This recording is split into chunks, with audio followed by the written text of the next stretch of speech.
Si Earth ay isang kasuklam-suklam na 30 taong gulang na loser na pumili ng pinakamahinang kasanayan na F-rank at naging most overpowered player sa laro. Sa totoong buhay niya, nagkaroon siya ng trabaho at nagsumikap para kumita ng pera. Ngunit sa halip na maghanap ng babaeng mapapalakpak, umupo siya sa kanyang mesa para maglaro ng bagong virtual reality na laro.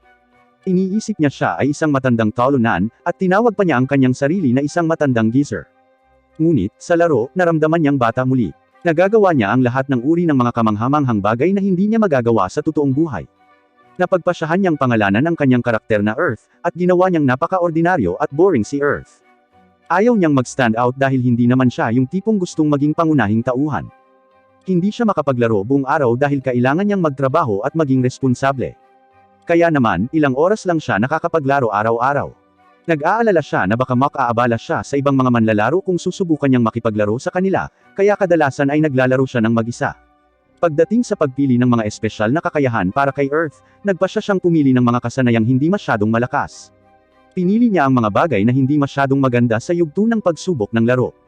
Ginawa niya ito para hindi siya masyadong pansinin ng mga sobrang seryosong gamer, at maglaro siya sa sarili niyang bilis. Halimbawa, pumili siya ng isang kasanayan na tinatawag na medicine, ngunit ito ay naging medyo walang silbi dahil madali siyang makabili ng mga healing potion mula sa mga karakter na hindi man lalaro ng laro, mga NPC. Pumili din siya ng skill na tinatawag na kick, ngunit wala itong magarbong galaw o espesyal na pag-atake, kaya hindi niya matatalo ang mga kalaban sa isang sipa lang. Pinili pa niya ang kasanayan sa paggamit ng pana, ngunit ito ay may kakilakilabot na katumpakan. Sinubukan niya ang sneak skill, ngunit naubos nito ang maraming mahiwagang kapangyarihan ng kanyang karakter, at kung gumalaw siya, madali siyang makita ng mga kaaway. Kaya, hindi ito mahusay para sa pagtakas sa mga halimaw. Panghuli, pinili niya ang kasanayan para sa pinabuting pisikal na mga kakayahan, na dapat na magbigay ng isang maliit na bonus sa pagtakbo, paggamit ng mga armas, o crafting, ngunit ang bonus ay talagang maliit.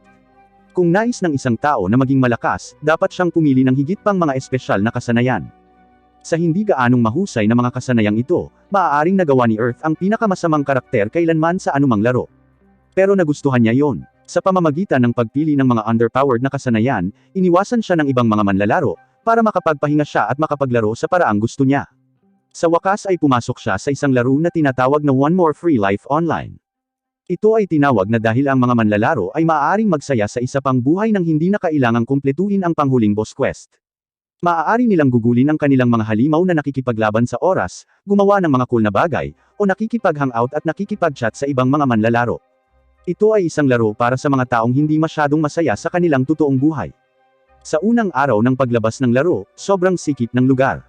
Isang random na babae ang tumawag kay Earth para ibenta sa kanya ang ilang kagamitan. Ngunit sa sandaling iyon, bumalik ang ilang mga players, at napansin ni Earth na wala ni isang archer sa kanila. Biglang, isang lalaking nakasuot ng gold medal ang nagsimulang pagtawanan si Earth.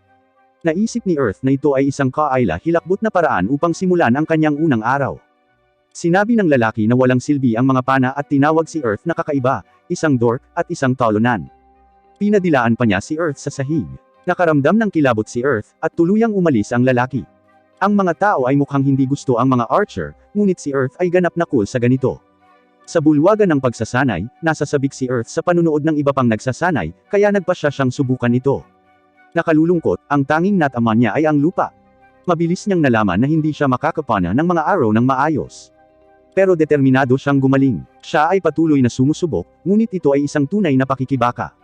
Natapos niya ang lahat ng bagay maliban sa target at napagtanto na mas masahol pa ito kaysa sa naisip niya. Pagkatapos ng 100 shot, nagdiwang si Earth dahil naabot niya ang level 5 at sinubukan ang kanyang mga kasanayan sa pagsipa, na lumakas. Sinubukan din niya ang kanyang wind spell at nalaman niyang mas tumpak ito kaysa sa kanyang mga arrow. Gamit ang mga pangunahing kasanayan na kailangan niya upang mabuhay, nagpasya si Earth na lumabas sa field. Ngunit ito ay isang kabuoang gulo sa lahat ng mga bagong manlalaro sa paligid. Naisip niya na makakalap siya ng mga halamang gamot, ngunit napansin niya na hindi masasabi ng mga manlalaro kung ano ang mga bagay na kanilang napupulot. Kaya't sinusubukan niyang i-appraise ang mga ito, ngunit nabigo siya ng maraming beses. Sa kalaunan, bagaman, pinapataas niya ang kanyang mga kasanayan sa medikal. Pagkatapos ay nakita niya na ang isa sa mga halamang gamot na kinuha niya ay sobrang delikado, maaari nitong pigilan ang paghinga ng isang tao at papatayin sila kapag kinain nila ito. Talagang galit si Earth na inilagay ng mga developer ng laro ang nakamamatay na damong ito sa panimulang lugar, ngunit natutuwa siyang natutunan niya kung paano suriin ang mga bagay. Susunod, bumili siya ng hanay ng paggawa ng gamot ng baguhan at sinubukang gumawa ng mga healing potion. Kahit papaano, nakakagawa siya ng isang pangkaraniwang potion sa pagpapagaling, at sinusundan niya ito ng isang panlunas sa pagpapagaling. Pagkatapos, natuklasan niya na sa sandaling gumawa siya ng isang bagay, hinahayaan siya ng laro na gumawa ng isang grupo ng mga ito. Naalala ni Earth na ang mga tao ay maaaring bumili ng mga potion na talagang mura mula sa mga karakter na hindi man lalaro ng laro, kaya naisip niya na baka walang magkakagusto sa kanyang ginawa. Ngunit ang kanyang kasanayan sa medisina ay umabot sa ika-7 antas. Kaya, nagpa siya si Earth na manghunting. Sa kabutihang palad, walang gaanong manlalaro sa paligid, kaya nakuha niya ang unang pagkakataon sa isang hayop. Alam niya na hindi mabilis bumaril ang mga pana, kaya ang unang shot ay sobrang mahalaga. Na-miss niya ang target, at nagalit ang kuneho. Nakuha ni Earth ang isang palaso sa paa ng kuneho at pinaluhod ito sa tiyan. Upang tapusin ito, sinipa niya ang kuneho, at lumipad ito. Napagtanto ni Earth na mas mahusay siyang kicker kaysa sa isang archer. Maya-maya lang, may dumating na 2 tao para mag-hi. May isang lalaki na nagngangalang Sway na halos hindi mapigilan ang pagtawa dahil gumawa ng kakaibang ingay ang kuneho. May sinabi siya tungkol sa pagiging katarungan ng katatawanan, na ikinaisip ni Earth kung siya ay isang uri ng komedyante. Ang pangalan ng babae ay Millie, at tinanong nila kung maaari silang magpadala ng friend request kay Earth. Natuwa si Sway nang sabihin ni Earth na oo, pinag-uusapan kung paano sila magiging top comedy duo. Umalis sila, at bumalik si Earth sa pagkuha ng higit pang karanasan. Ngunit sa lalong madaling panahon napagtanto niya na ang mga kuneho ay medyo matalino. Kahit na sinubukan niyang sumilip sa kanila, napansin siya ng mga ito. Ang kanyang wind spell ay nagawang talunin ang isa sa mga maliliit na kuneho, ngunit gusto niyang subukan ang kanyang sneak spell upang makalusot sa isa pa. Ito ay gumana. Ipinunto ni Earth na kahit na tila hindi tumama sa target ang kanyang pana, kapag pinagsama niya ito sa kanyang sneak spell, talagang naging malakas siya. Nag-log off si Earth dahil alam niyang magpupuyat ang mga sobrang seryosong manlalaro sa paglalaro, ngunit kailangan niyang magtrabaho sa umaga. Kinabukasan, nag-almusal si Earth ng masarap na tinapay at nagpa siya na gumawa ng sarili niyang pagkain. Tinimplahan niya ang steak para maging kamangha-mangha ang lasa, ngunit napagtanto niyang hindi niya talaga alam ang kanyang ginagawa. Masarap ang unang pagsubok at nakakuha siya ng score na 2 lang. Kaya, gumawa siya ng ilang mga pagsasaayos, at sa pangalawang pagkakataon ay napakasarap nito. Ngunit gusto niya itong maging mas mahusay. Habang dinadala niya ang kanyang panloob na chef, ang masarap na amoy ay umaakit sa lahat ng nasa malapit. Natapos ni Earth ang kanyang ulam at nakakuha ng score na 7, ngunit ang lahat ng taong bayan ay nagpakita, na humihingi ng ilan.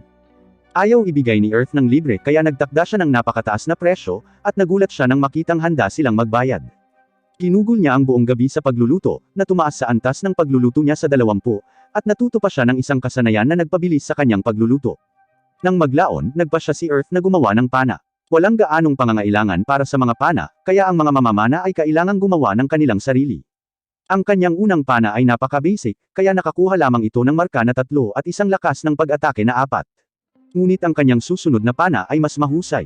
Gumamit siya ng 3 piraso ng kahoy at nagsand sa ilang bahagi para magkadikit ang mga ito. Malaking improvement ito at may attack power na 12. Sa wakas, na-upgrade ni Earth ang kanyang sobrang plain na hitsura gamit ang ilang cool na armor. Sinuri niya ang kanyang mga istatistika at masayang nagulat sa kung gaano siya napabuti. Pero, nauubusan na siya ng pera. Kaya, naglagay siya ng ilang pagkain at isang pampagaling na potion na may flavor ng ubas sa isang vending machine para makita kung may bibili nito. Pagkatapos nito, nakita natin si Earth na gumagawa ng 1 toneladang pag-unlad. Natalo niya ang ilang talagang matitinding hayop, at mas madali ito sa kanyang homemade bow at level up na mga kasanayan. Nang makabalik siya sa vending machine, nakakita siya ng maraming magagandang sulat mula sa mga taong nagmamahal sa kanyang gamit. Ang lahat ay naging mas mahusay kaysa sa naisip niya. Ngunit, nako, hindi maganda ang nangyari. Isang bagong sistema ang umatake sa kanilang lahat, at kinailangan nilang magmadaling bumalik sa bayan. Ang lahat ay nasa malaking gulat, naghahanap ng isang taong may kasanayan sa medicine at namamalimos ng mga potion. Natarante si Earth dahil naisip niyang makakabili naman sila ng potion sa mga NPC ng laro. Ngunit ipinaliwanag ni Sway na sinasabi ng mga NPC na wala sila. Problema ito ni Earth dahil alam niyang magmamakaawa ang lahat para sa mga potion na naiwan niya sa vending machine. Walang segundong pahinga, ang mga tao ay nagsimulang humingi ng potion. Kaya, sinabi ni Earth na maaari lamang silang bumili ng isang limitadong halaga at magtakda ng talagang mataas na presyo. Nakapagtataka, lahat ay sumang-ayon na bayaran ang mataas na presyo nang hindi nagrereklamo. Ang magagandang tala sa mga vending machine ay naging mga kahilingan para magmadali si Earth, at ang kanyang mga kaibigan ay nagpakita upang tumulong. Hinawakan ni Sway ang mga tao, at nag-alok si Millie na asikasuhin ang pera. Naubusan ng potion si Earth kaya nagpa siya ang mga tao na bumalik kinabukasan. Ngunit pagkatapos, isang talagang nakakainis na makintab na si Wob Buffet ang lumitaw at hiniling na ibigay sa kanya ni Earth ang lahat ng mga potion. Sinabi ni Earth na hindi, kaya pinagbantaan sila ni Wob Buffet. Sa wakas ay tumayo si Earth para sa kanyang sarili at sinabi sa bully na ang mga taong bayan ang talagang nangangailangan ng mga potion. Sinabi niya kay Wob Buffet na maghintay tulad ng iba, ngunit sinubukan siyang bayaran ng bully. Binalaan siya ni Earth na huwag gawin yun dahil ang mga NPC ng laro ay maaaring huminto sa pagbebenta ng mga armas at armor, at kailangan nilang umasa sa mga crafter. Kailangang matutunan ng bully kung paano makisama sa ibang mga manlalaro. Ayaw marinig ng lalaki at hinamon si Earth ng laban. Binalaan ni Sway si Earth na huwag gawin, ngunit hindi pinahintulutan ni Earth ang isang tao na manguna sa iba. Kaya, tinanggap niya ang hamon at nagpa siya na gamitin ang labis na kumpiyansa ng bully upang makahanap ng mahinang lugar. Nagsimula ang makintab na Wob Buffet sa isang malakas na pag-atake, ngunit madali itong naiwasan ni Earth. Natagpuan niya ang mahinang lugar ng lalaki at pinaputok niya ang isang palaso sa kanyang leeg. Siyempre, nabigla ang bully, at si Earth ang idineklara na panalo. Si Earth ay talagang mapagpakumbaba tungkol sa pagkapanalo at nangakong magkakaroon ng mas maraming potion sa susunod na araw. Nag-log off siya sa pag-iisip na naging matagumpay ang kanyang araw, at naisip niya na maaaring umalis sa laro ang mga bully na iyon. Lumipas ang ilang araw pagkatapos ng insidente sa mga nawawalang potion, at nagkaroon ng malaking pagbabago ang laro. Nakita ni Earth na ngayon, ang pag-alam kung paano gumamit ng medicine ay mahalaga. Napagtanto ng mga tao na kahit na ang mga NPC ay maaaring maubusan ng mga bagay, at yun ang dahilan kung bakit nagsimula silang mag-isip tungkol sa pag-aaral ng medisina. Bumalik si Earth sa laro at nagpasalamat kay Sway sa pag-imbita sa kanya sa guild. Ipinakilala ni Sway ang iba pang miyembro ng kanilang team, simula sa isang malaking lalaki na nagngangalang Rage. Gumagamit siya ng one-handed na palakol at isang kalasag at sinabing hahabulin siya ng mga kaaway. Pagkatapos, nagpakilala ang isang batang babae na nagngangalang Nora. Magaling daw siyang makipaglaban ng malapitan gamit ang maiikling espada. Ngunit binalaan niya ang lahat na huwag siyang tatawaging flat o cutting board o hindi siya magiging palakaibigan. Ang huling tao ay si Cosmine, at siya ay napakahusay sa isang espada. Sinubukan ni Earth na magpakilala, ngunit pinigilan siya dahil pinag-uusapan ng lahat kung gaano siya kalakas. Ayaw mag-stand out ni Earth dahil ngayon lang siya nagpakita ng leksyon sa isang bully. Napansin ni Earth na medyo hindi balanse ang kanilang team na may 4 na fighter, isang mage, at isang archer. Ngunit ipinaliwanag ni Sway na si Millie ay maaaring gumamit ng iba't ibang uri ng mahika, at si Nora ay maaaring gumawa ng healing magic. Sinabi ni Sway na ang kanilang unang misyon ay talunin ang isang ligaw na oso. Lahat ay nasa sabik at nagtitiwala na magagawa nila ito, ngunit hindi alam ni Earth kung saan nanggagaling ang lahat ng kumpiyansang iyon. Sinabi ni Sway kay Earth na lahat sila ay umaasa sa kanya upang dalhin ang koponan. Nasabi ni Earth na teka, wala pa akong nakitang ligaw na oso. Balita ko sobrang bilis nila, matalino, at mahirap talunin. Ngunit hindi pinansin ni Sway ang kanyang pag-aalala at nangako kay Earth na magluluto siya ng masarap kapag natapos na ang mga ito. Tuwang-tuwa, nagsilabasan ang lahat, ngunit hindi gaanong thrilled si Earth. Pagkatapos, nakakita sila ng ilang mga ligaw na oso, ngunit sila ay nasa isang grupo. Kaya pumili sila ng isa kung saan pagtutulungan nila. Napagtanto ng iba na ang kasanayan sa vision ng malayuan ni Earth ay medyo madaling gamitin at ang pagkakaroon niya sa paligid ay mahalaga. Binaf ni Millie si Sway, at plano nilang akitin ang isa sa mga oso. Nagpasya si Earth na gamitin ang kanyang sneak skill at bumaril ng arrow sa likod ng leeg ng oso, ngunit hindi niya inisip kung ano ang gagawin kapag nagalit ito. Sa kabutihang palad, si Rage, ang tangke, ay tumalon upang kunin ang aggro. Ipinaliwanag ni Earth na ang mga halimaw ay may tinatawag na aggro, na nagpapakita kung kanino sila galit. Mataas ang depensa ni Rage, kaya gagawin niyang galit ang oso sa kanya at protektahan ang lahat. Si Earth ay nagtatago sa ilang mga palumpong upang umatake mula sa malayo, habang si Millie ay nagpapagaling kay Rage, at si Nora ay sumama upang gumawa din ng ilang pinsala. Ang grupo ay umaatake, ngunit mabilis nilang nalaman na ang balat ng oso ay sobrang tigas. Sinubukan ni Millie ang isang fire spell upang makuha ang atensyon ng oso, at gumana ito, na ginawang muli si Rage ang target. Nagiging mahirap ang laban, at napagtanto ni Sway na maaaring minamaliit niya ang kanilang kalaban. Nakikita ni Earth ang mga bagay na papunta sa timog at alam niyang kailangan niyang gumawa ng mabilis na desisyon. Nagtitiwala siya sa kanyang 38 taong karanasan sa buhay at kumuha ng isang mapanganib na taya. Tinutukan niya ang pagitan ng mga mata ng oso, sa pag-aakalang ito ang mahinang lugar. Mukhang ito ay gumana, ngunit ito ay talagang hindi, at lahat sila ay nagtataka kung sila ay matatalo na.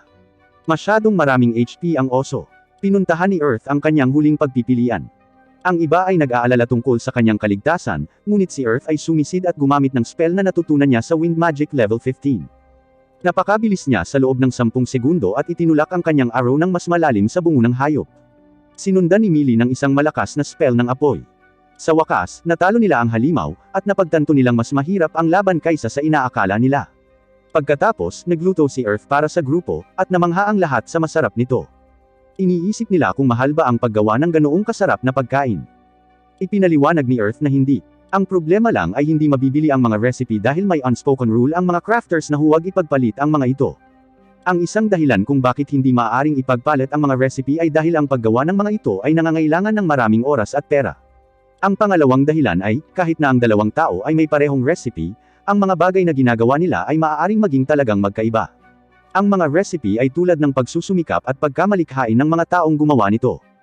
Maaari mong kopyahin ang recipe, ngunit hindi mo maaaring kopyahin ang kalidad. Iniisip ni Sway na dapat palaging magluto si Earth para sa kanila sa mura, at lahat ay sumang-ayon, kahit na ayaw talaga ni Earth. Ngunit hindi sila nakikinig sa kanya. Lahat sila ay humihiling na maging kaibigan, at naging maayos ang unang pakikipagsapalaran ni Earth sa isang party. Pero sa susunod na eksena, may masamang nangyari. Naging masyadong kumpiyansa si Earth matapos talunin ang isang halimaw sa kanyang sarili at nagpas siyang pumunta sa ikalimang lugar, ang kagubatan.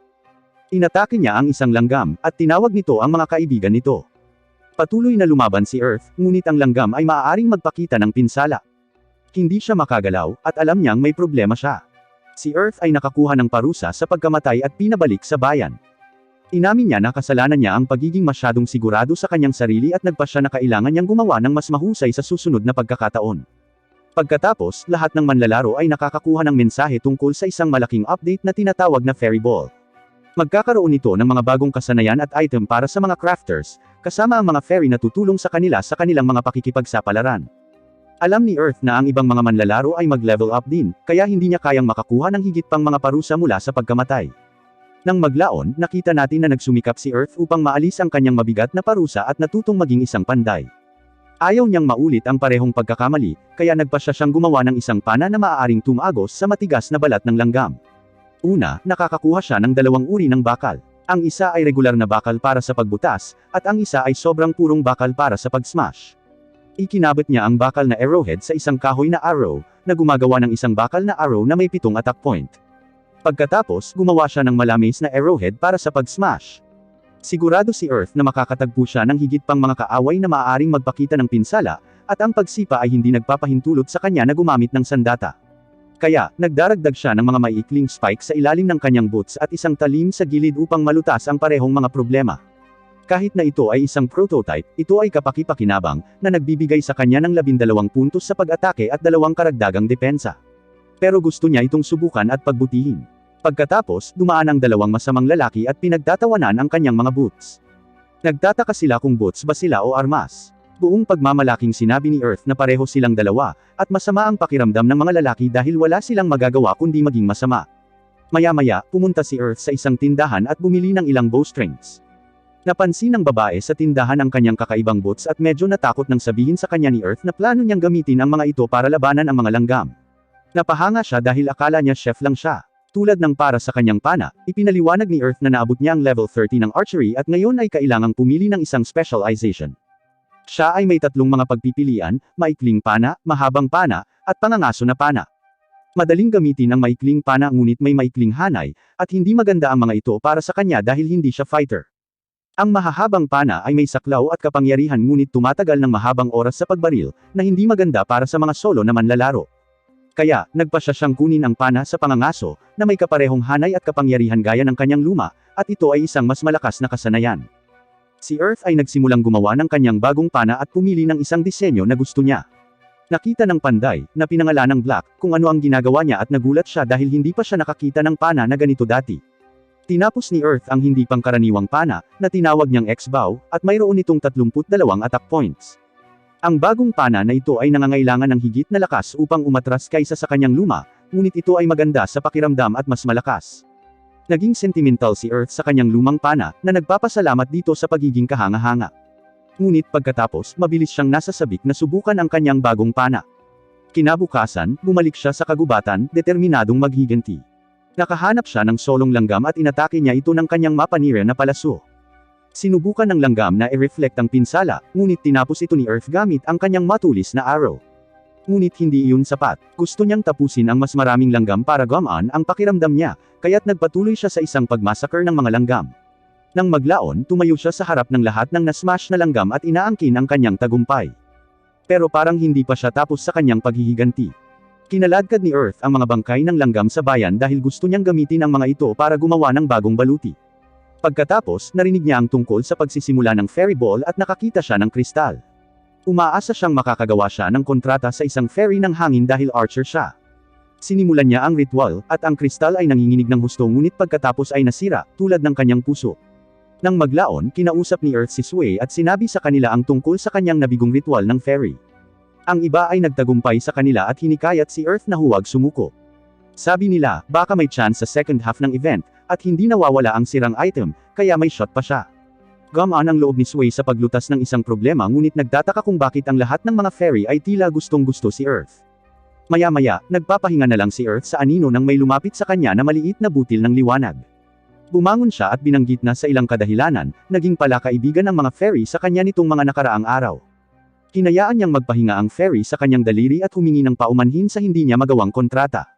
Lahat dahil nasira ang kanyang kristal. Ang maliit na fairy pagkatapos ay nagsimulang maglaro sa kristal at siya ay tumingin sa kanyang stat window.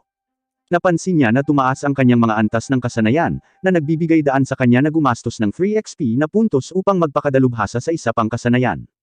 Mabilis niyang tinanggap ang trade, sa pag-iisip na makakalaban siya sa isang bagong paraan kung makakabisado niya ang mga bagong kasanayan.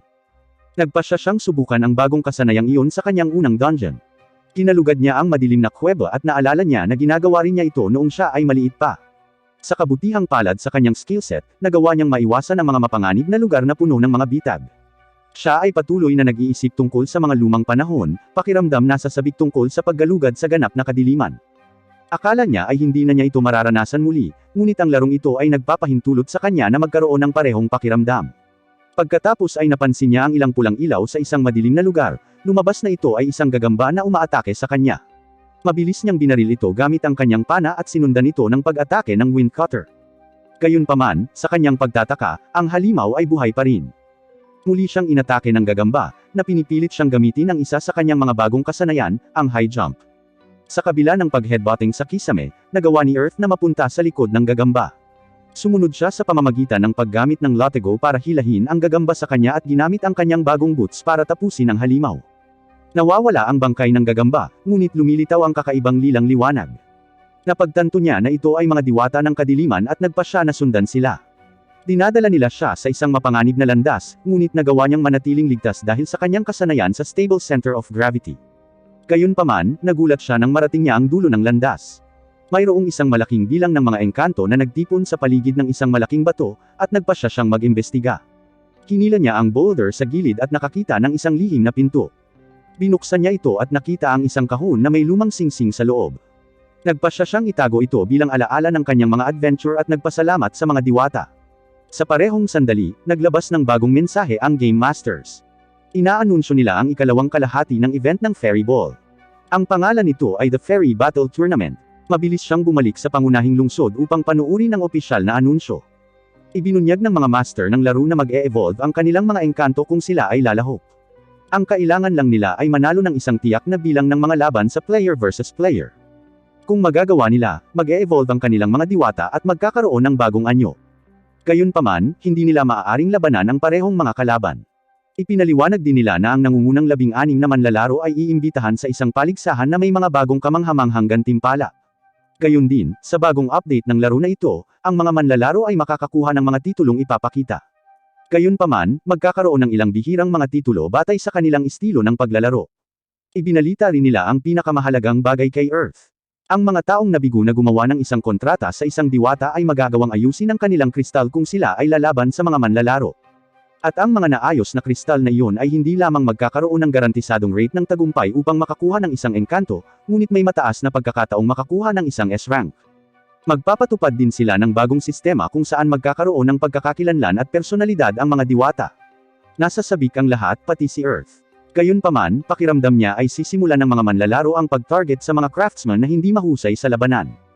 Nagpasya siyang makipag-usap tungkol dito sa kanyang mga kaibigang manggagawa, ngunit tinitiyak nila sa kanya na magiging maayos sila. Sila ay karaniwang sumang-ayon na i-blacklist ang sinumang sumusubok na pilitin silang makipaglaban. Na sa madaling salita ay nangangahulugan na kung may nagta-target sa kanila, ang taong iyon ay hindi makakabili ng kahit ano, magpakailanman. Natutuwa si Earth na nakahanap na sila ng paraan para protektahan ang sarili nila. Tinanong siya ni Blacks kung nakapunta na siya sa bagong bayan. Pagkatapos ay ipinaliwanag niya kay Earth na maaari niyang gamitin ang warp portal upang makarating doon, ngunit binalaan din siya na mayroong isang malaking bilang ng mga hardcore na manlalaro ng PvP na nagtitipon doon. Ibinunyag din ng Blacks na ang ilang mga tao ay naglalaan ng kanilang oras at nakikipagpulong upang lumaban sa First. Sa tingin ni Earth, normal lang iyon sa isang laro at itinanong niya kung makikipaglaban si Blacks sa isang player sa First. Gayunpaman, si Blacks ay nagmamalasakit lamang sa paggawa ng mga bagong item. Sa tingin ni Earth, isa ring paraan iyon para mag-enjoy sa event, pero hindi siya sigurado kung ano ang dapat niyang gawin. Pagkalipas ng ilang araw, ganap na online ang bagong patch ng laro at nag-login si Earth. Nagpasya siyang suriin muna ang bagong sistema ng title. Gayunpaman, lahat ng tao sa paligid ay nakatingin sa kanya, binanggit na bihira ang title ni Earth. Binuksan niya ang stat window at nalaman na ang titulo niya ay ang Fairy Playboy. Ang masama pa nito, hindi niya mate at tago ang titulo sa ibang mga manlalaro, maliban na lang kung lalaban siya ng isang espesyal na labanan sa PvP sa panahon ng event. Hindi makapaniwala si Earth na nangyayari ito sa kanya. Lahat, pati siya, ay nalilito. Sa tingin niya ay nakakahiya ang title na ito, ngunit kasabay nito, nagsimulang magtipon ng ilang mga diwata sa paligid niya. Pagkatapos ay nagpasya siyang lumaban sa isang labanan upang alisin ito. Sumisigaw siya para humingi ng tulong, nagmamakaawa na may lumaban sa kanya. Isang babae na nagngangalang Rona ang lumilitaw upang iligtas ang araw at pinadalhan siya ng hamon. Nagsimula siyang umiyak sa kaligayahan at nagpasalamat sa kanyang tulong. Kilala niya ito, ngunit hindi niya alam kung sino siya. Ipinaliwanag niya sa kanya na kabilang siya sa Blue Collar, ang guild ni Sway. Binanggit niya na gumagamit siya ng martial arts at curious siya sa mga sipa ni Earth. Tatanggapin na niya ang imbitasyon ng tunggalian nang lumipad ang diwata ni Rona sa kanyang balikat. Natarante si Earth lalo na't parang ginayuma ang diwata. Natarante rin si Rona, na nagpapaliwanag na kadalasang nahihiya ang kanyang diwata. Biglang pinindot ng diwata ang reject duel button. Nalilito si Earth, iniisip na ayaw siyang kalabanan ni Rona. Ngunit napahiya siya, ipinaliwanag na hindi niya alam kung ano ang gusto ng kanyang diwata. Bumalik ang diwata sa balikat ni Earth at sinimulang yakapin siya. Ang lahat sa paligid ay nalilito, ngunit naiintindihan nila na ang kanyang title ay hindi nagsisinungaling. Si Earth ay isang fairy playboy. At sa kabila ng kanyang mga pagsubok na makipagduel laban sa isang tao, lahat sila ay natapos sa parehong paraan. Tumangging labanan siya ng mga diwata. Binanggit ni Rona na hindi pa niya ito nakita noon, at sinimulan ni Earth na isumpa ang mga master ng laro. Bumalik siya sa dati niyang araw ng paglalaro, na nangangahulugang walang ginagawang kapaki-pakinabang, hanggang sa kinontak siya ni Rona. Gusto niya ng payo dahil ayaw kainin ng kanyang diwata ang karamihan sa ibinibigay niya. Hinulaan niya na gusto niyang gumawa siya ng pagkain na kakainin ng diwata. Nagulat siya at nagtanong kung paano niya nalaman. Lumalabas na ang kanyang food stand ay may napakalaking pila, dahil lahat ng nasa server ay may parehong problema. Tinatanong niya kung paano nangyari iyon. Ilang oras na pala ang nakalipas, may nagtangkang pakainin ng tinapay ang kanilang diwata. Tumanggi ang diwata, at pinaluto ng may-ari si Earth dahil sa kanyang husay. Nagustuhan ito ng diwata, at kumalat ang salita sa paligid. At ngayon, lahat ay humihingi ng napakaraming pagkain para sa kanilang mga diwata. Upang maging patas, sinubukan ni Earth ng gusto upang hindi mag-stand out. Ngunit kabaligtaran ang nangyayari sa bawat oras. Sa huli, nagpakita si Rona para tumulong sa food stall, at mabilis silang humarap sa mga customer. Nagpasalamat sila sa isa't isa sa tulong, at ipinaliwanag ni Earth na isasara niya ang tindahan dahil nagsisimula na ang mga tao na gumawa ng pagkain ng mga fairy. Tinanong ni Rona kung ano ang kanyang gagawin mula ngayon, at napagtanto niya na siya ay sobrang abala kaya hindi niya nasuri ang mga bagong tampok ng patch. Pagkatapos ay inaanyayahan niya siya na suriin ang bagong bayan ng magkasama, at nag-work sila doon. Si Earth ay medyo humanga sa bagong bayan na pinangalanang Nexia at nagpasya silang suriin ang PvP area. Ang dalawang katunggali ay isang lalaking may asul na loro at isang lalaking may lobo. Mabilis na napansin ni Rona ang isang kakaiba tungkol sa lobo at tinanong si Earth tungkol dito. Ipinaliwanag niya na tama siya, ngunit nagpasya silang panuurin ang laban. Ginagamit ng Parrot Guy ang kanyang Fairy Cast Wind Magic at nagsimulang makipaglaban ang dalawang manlalaro gamit ang kanilang mga espada. Ito ay isang matinding tunggalian, ngunit mukhang mahusay sila habang hinaharangan nila ang mga pag-atake ng isa't isa. Nagawa ng taong lobo na itulak ang isa pa at inutusan ang kanyang lobo na gumamit ng isang atake sa apoy. Gayunpaman, ginawa ng lobo ang isang Pikachu na galaw at hindi pinansin ang kanyang may-ari. Ang lalaki ay nalilito, na nagsasabi sa lobo na magmadali, ngunit ang bawat utos ay tinanggihan.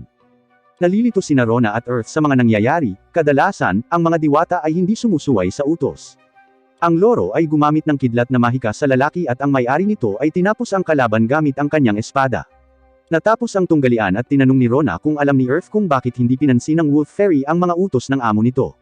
Sinabi niya na ang isa pang dude ay isang gumagamit ng Slave Fairy. Nalilito si Rona sa katagang iyon, ngunit ipinaliwanag ni Earth na iyon ang terminong ginagamit nila para sa mga taong umaabuso sa kanilang mga diwata. Talaga, nagpa siya ang lalaki na pilitin ang lobo na gawin ang gusto niya sa pamamagitan ng paghampas dito. Sa makatuwid, ang lobo ngayon ay tumangging makinig sa kanya. Ang lalaki pagkatapos ay bumangon, ganap na inis, at naghahanda na atakihin ang fairy na lobo bilang paghihiganti sa hindi pagsunod. Mabilis na napagtanto ni Earth na may masamang mangyayari. Tinanong siya ni Rona kung ano ang nangyayari at ipinaliwanag niya na minsan ay nakakita siya ng isang online na video ng isang gumagamit ng slave fairy. Talaga, minamaltrato niya ang diwata kaya nagpa siya ang sistema na parusahan siya. Kailangang labanan ng lalaki ang sarili niyang diwata. Hindi lang iyon, ngunit ang fairy ng lalaki ay nag-evolve sa isang S-rank. Sa huli, natalo ang lalaki sa laban at inalis ang kanyang contract crystal. Sa kabutihang palad, alam ng tanga sa oras na ito kung ano ang mangyayari at nagpa siya na lumayo. Hindi alam ni Rona ang tungkol sa sistemang ito, ngunit ipinaliwanag ni Earth na ang ilang mga lumang laro ay gumagamit ng ganitong uri ng sistema. Karaniwan, inihayag niya na sa mga larong iyon, ang mga alagang hayop ay maaaring mawala ng kontrol o atakihin siya kung magbibigay siya ng masyadong maraming hindi makatwirang mga utos. Sa palagay niya ay masyadong luma ang ganitong uri ng sistema. Gayunpaman, binanggit lang ni Earth na ang mga kasalukuyang laro ay nagiging madali sa mga manlalaro. Sa makatuwid, sa palagay niya ay sinusubukan ng mga game master na gawin ang larong ito batay sa isang old school na MMO. Pagkatapos ay nagpaalam siya, na nagpapaliwanag na maglo-log out siya. Sa totoong mundo, tinanggal ni Earth ang kanyang VR headset, sa pag-iisip may mga taong tulad ni Rona na talagang nagmamalasakit sa kanilang mga diwata. Gayunpaman, may ilang mga tao na hindi. Ngunit naiintindihan niya na nasa mga manlalaro na maglaro kung ano ang gusto nila. Naglalag siya sa ibang pagkakataon sa laro at nakatuon sa paggawa. Pagkatapos ay nilapitan siya ng isa pang gumagamit ng slave fairy. Ipinahayag ng lalaki na gusto niyang makausap si Earth dahil sa kanyang titulo. Naiinis si Earth dito pero pinakinggan niya ang lalaki. Gustong malaman ng metal dude na ito kung paano makakabawi sa kanyang diwata. Gaya ng inaasahan mo, ang pag-uugali ng lobo kay Earth ay mapagmalasakit at banayad. Ipinaliwanag ng lalaki na alam niya kung ano ang mangyayari sa kanya kung patuloy siyang kumilos ng ganito at humingi ng tulong kay Earth. Tinanong ni Earth kung bakit naging masama ang lalaki sa lobo. Sa madaling salita, ang lalaki ay nalilito sa sistema at naghanap ng mga video online. Lahat ay nag-upload ng mga video kung saan tinatrato nila ang kanilang mga fairy, o parang mga hayop sa circo. Kaya, ang lalaki ay sumunod sa parehong pag-uugali. Gayunpaman, sa bagong patch, nagkaroon ng personalidad ang mga fairy, at nagbago ang lahat. Tumanggi ang lobo na makinig sa kanya, at hinampas pa niya ito kung minsan para sundin siya. Nagsisi ang lalaki na ginawa ito at muling humingi ng tulong kay Earth, na nangakong babayaran siya. Ang ating bida ay tumanggi na mabayaran ngunit sinabihan ng lalaki na huwag tretuhin ang lobo tulad ng dati. Pagkatapos ay binibigyan niya ng payo ang lalaki, alam mo na, ang mga pangunahing bagay. Simulan ang pagtrato sa iyong lobo bilang isang kaibigan. Ang lalaki ay nalilito, ngunit si Earth ay pumasok ng malalim. Sinabi niya sa kanya na makipaglaban, makisalo sa pagkain, at magpahinga ng magkasama. Sinasabihan pa niya ito na magpaalam sa lobo sa tuwing mag-log out siya. Sa ganoong paraan, dahan-dahan siyang makikita ng kanyang lobo bilang isang kaibigan at susundin ang kanyang mga utos. Pagkatapos si Earth ay gumawa ng masarap na makakain ng lobo niya. Mabilis niyang inihanda ito, at pinakain muna ng lalaki ang kanyang lobo. Sa kabila ng kain na hinala, tinatanggap ng lobo ang pagkain. Ang lalaki ay nagsimulang maiyak, napagtanto na ang kanyang kasama ay nagsisimula ng dahan-daang tanggapin siya. Nagpasalamat siya kay Earth at umalis kasama ang kanyang diwata. Gayunpaman, mayroong isang tao na nakakahanap ng buong sitwasyon na kawili-wili. Tinanong ni Earth kung sino ang lalaking ito, at sinagot ng lalaki na siya ay si Silver. Isang taong gustong makausap ng pribado si Earth. Tinanggap ni Earth na kausapin ang matanda, na hindi niya sigurado kung player ba ito o NPC. Sa loob ng kanyang bahay, napansin ni Earth ang mga kagamitan, galaw, at antas ng matanda na tila nasa itaas niya. Umupo ang matanda at tinanong si Earth kung may nakilala siyang Glad. Medyo nag-isip si Earth at sinabing wala. Ipinaliwanag niya na mayroong chismis na tina-target ni Glad ang mga manlalaro na may titulong Fairy Playboy. Medyo nataranta si Earth at tinanong kung sino si Glad. Ipinaliwanag ng matandang lalaki na si Glad ay dating miyembro ng kanyang partido. Sa kabila ng pagkakaroon ng mga problema sa pananalita at pag-uugali, si Glad ay isang mahusay na tangke. Hinala ni Earth na pinatalsik si Glad sa party. Kinumpirma ito ng matandang lalaki, ipinaliwanag na naging mayabang si Glad at nagsimulang tumingin ng mababa sa iba pang miyembro. Inihayag ng matandang lalaki na galit si Glad sa huling event dahil siya lang ang miyembro ng kanilang partido na hindi makagawa ng kontrata sa isang diwata. Sa bandang huli, nagalit siya kaya inilabas niya ang kanyang galit sa lahat at pinatalsik sa grupo. Pagkatapos ay sinabihan ng matanda ang kanyang diwata na magpakita, na napagtanto ni Earth na ito ay isang A-rank na Light Valkyrie. At dahil sa kanya, palaging tinatanggihan ni Glad ang pagtatangka ng matanda na tulungan siya. Gayunpaman, sa huling pag-update, nakuha ni Glad ang isang bagong kristal ng kontrata at gumawa ng kontrata sa isang Darkness Fox Fairy. Simula noon, umiikot na siya sa paghamon ng mga tao sa mga espesyal na PvP duels. Tinanong ni Earth kung hinahamon ba ni Glad ang mga tao dahil nakakaramdam pa rin siya ng kahihiyan sa pagkabigo na makakuha ng isang kinontratang fairy sa unang event. Ipinaliwanag ng matanda na gagamitin ni Glad ang huling araw ng event bilang isang paraan upang ipakita ang kanyang lakas at hiniling kay Earth na mag-iingat. Nangako si Earth na mag-iingat at lumayo ang matanda. Gayunpaman, iniisip ni Earth na mapanganib na maniwala lamang sa isang panig na kwento. Natapos niyang isinasaalang-alang ang babala ng Old Man at nagpa siya na bawasan ang oras na ginugugol niya sa lungsod. Nilalabanan niya ang mga halimaw upang mag-level up at makakuha ng mga materyales. Ngunit ang pangunahing dahilan ay ang ibang mga manlalaro ay hindi maaaring hamanin siya kung siya ay nasa labanan na. Patuloy niyang tinatalo ang mga oso upang mag-imbak ng karne at balahibo. Plano niyang gamitin ang balahibo upang lumikha ng mga balabal dahil ang sandata ng katawan na ginagamit ng lahat ay hindi nagpoprotekta sa kanilang mga likod. Na-headshot niya ang isang oso mula sa malayo, ngunit hindi pa doon natatapos ang laban. Nagalit ang oso at nagsimulang sumugod kay Earth. Pagkatapos ay ginamit ni Earth ang kanyang mirror arrow na kasanayan upang lumikha ng dalawang kopya ng kanyang sarili, at bawat kopya ay nagsushoot ng arrow. Nataman ang oso, at gumamit si Earth ng Latigo para pigilan siya sa lupa.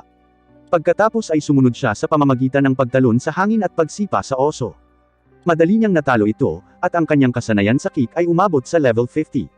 Nagpasya siyang i-evolve ang kanyang kick to sliding charge, na hindi lamang kayang harapin ang mga kalaban habang dumudulas ngunit maaari ring payagan siyang mabilis na makatakas. Siya ay medyo masaya sa kanyang kakayahan, ngunit napansin din niya na ang laro UI ay na-update, na ginagawang mas simple upang maunawaan kung ano ang nangyayari. Pagkatapos ay nagpasya siyang magtungo sa mga minahan at kumuha ng bakal at magaan na metal upang gumawa ng ilang mga item gamit ito. Bigla siyang nataman ng explosive ore. Inaalerto niya ang lahat sa paligid na mag-ingat dahil maaari itong sumabog, gayunpaman, maayos ang lahat. Binanggit ng lahat sa paligid na sa kabila ng pagiging isang granada, ang mga manlalaro ay hindi gumagamit ng explosive ore dahil maaari itong sumabog anumang oras. Ngunit mayroon pa ring ilang mga tao na gumagamit ng mga ito at tinatawag na mga master ng bomb. Matapos makuha ang kanyang mga materyales, nagpasya si Earth na bisitahin si Faust, ang kanyang boss ng panday ngunit may napansin siya sa kanyang mapa. Kamakailan lamang, ang kanyang danger perception skill ay may itinuturo. Sa pagpasok sa loob ng panday, agad na tinanong ni Blacks kung nagpaplano si Earth na gumawa ng isa pang kakaibang item ngayon. Sa kabila ng pagkuha nito bilang isang biro, si Blacks ay medyo tama. Plano ni Earth na gumawa ng bagong arrowhead at isang bagong metal na Latigo. Ang arrowhead ay nilikha batay sa isang baluktot na dagger, na ginagawang mas madaling mag-scoop ng karne. Pagkatapos ay sinimulan niya ang kanyang trabaho, una sa pamamagitan ng paghubog ng ore ingot sa isang arrow at pagkatapos ay sinusubukang i-twist ito. Sa kabila ng ilang mga nabigong pagtatangka, kahit papaano ay nagawa niyang likhain ito, gayunpaman, napagtanto niya na ito ay mas mahirap kaysa sa isang normal na arrowhead. Sa kabila ng mahirap na proseso, ang baluktot na arrow na ito ay may plus 15 attack points na may ilang mga passive. Kapag tumama ang arrow, magbibigay ito ng sugat at maglalagay ng fissure effect. Iyon ay makakawala ng health ng kalaban sa paglipas ng panahon. Si Earth ay nagsimulang gumawa ng kanyang Latigo. Karaniwan, hindi ito isang sandata na maaaring gawa sa metal. Ngunit alam niyang may paraan para gawin ito gamit ang magaan na metal. Iyon ay isang kakaiba at espesyal na uri ng metal na hindi lamang magaan, ngunit mayroon ding ilang dissenting tibay. Kailangan lang niyang painitin at iunat ang magaan na metal ingot ng ilang beses hanggang sa umabot ito sa kaparehong sukat ng kanyang kasalukuyang Latigo. Bukod pa riyan, nagpasya din siyang gumawa ng maraming triangular na kaliskis na parang isda at idikit sa Latigo. Matapos itong makumpleto, ipinapakita ng system na susugatan nito ang sinumang kaaway na matamaan. Pagkatapos ay pumunta siya sa ibang lugar kung saan maaari niyang gawin ng ligtas ang kanyang explosive ore. Alam niyang ang paggamit ng explosive ore ngayon ay isang mabigat na panganib para sa kanya. Kaya kailangan niyang gamitin ang kanyang medicinal skills para makagawa ng mas ligtas na gamit. Nagsimula siyang maghalo ng ilang langis at damo kasama ang piraso ng ore upang ayusin ang bilis kung saan ito nag-aapoy. Nagawa niyang lumikha ng 3 sample ng iba't ibang mga langis. Pagkatapos ay sinimulan niyang subukan ang mga langis at itinapon ang Bottle A sa sahig. Pero walang nangyayari. Pagkatapos ay ibinato niya ang Bottle B, na lumikha ng isang malaking pagsabog na halos matanggal siya sa pamamagitan ng pagkuha ng 80% ng kanyang mga health points.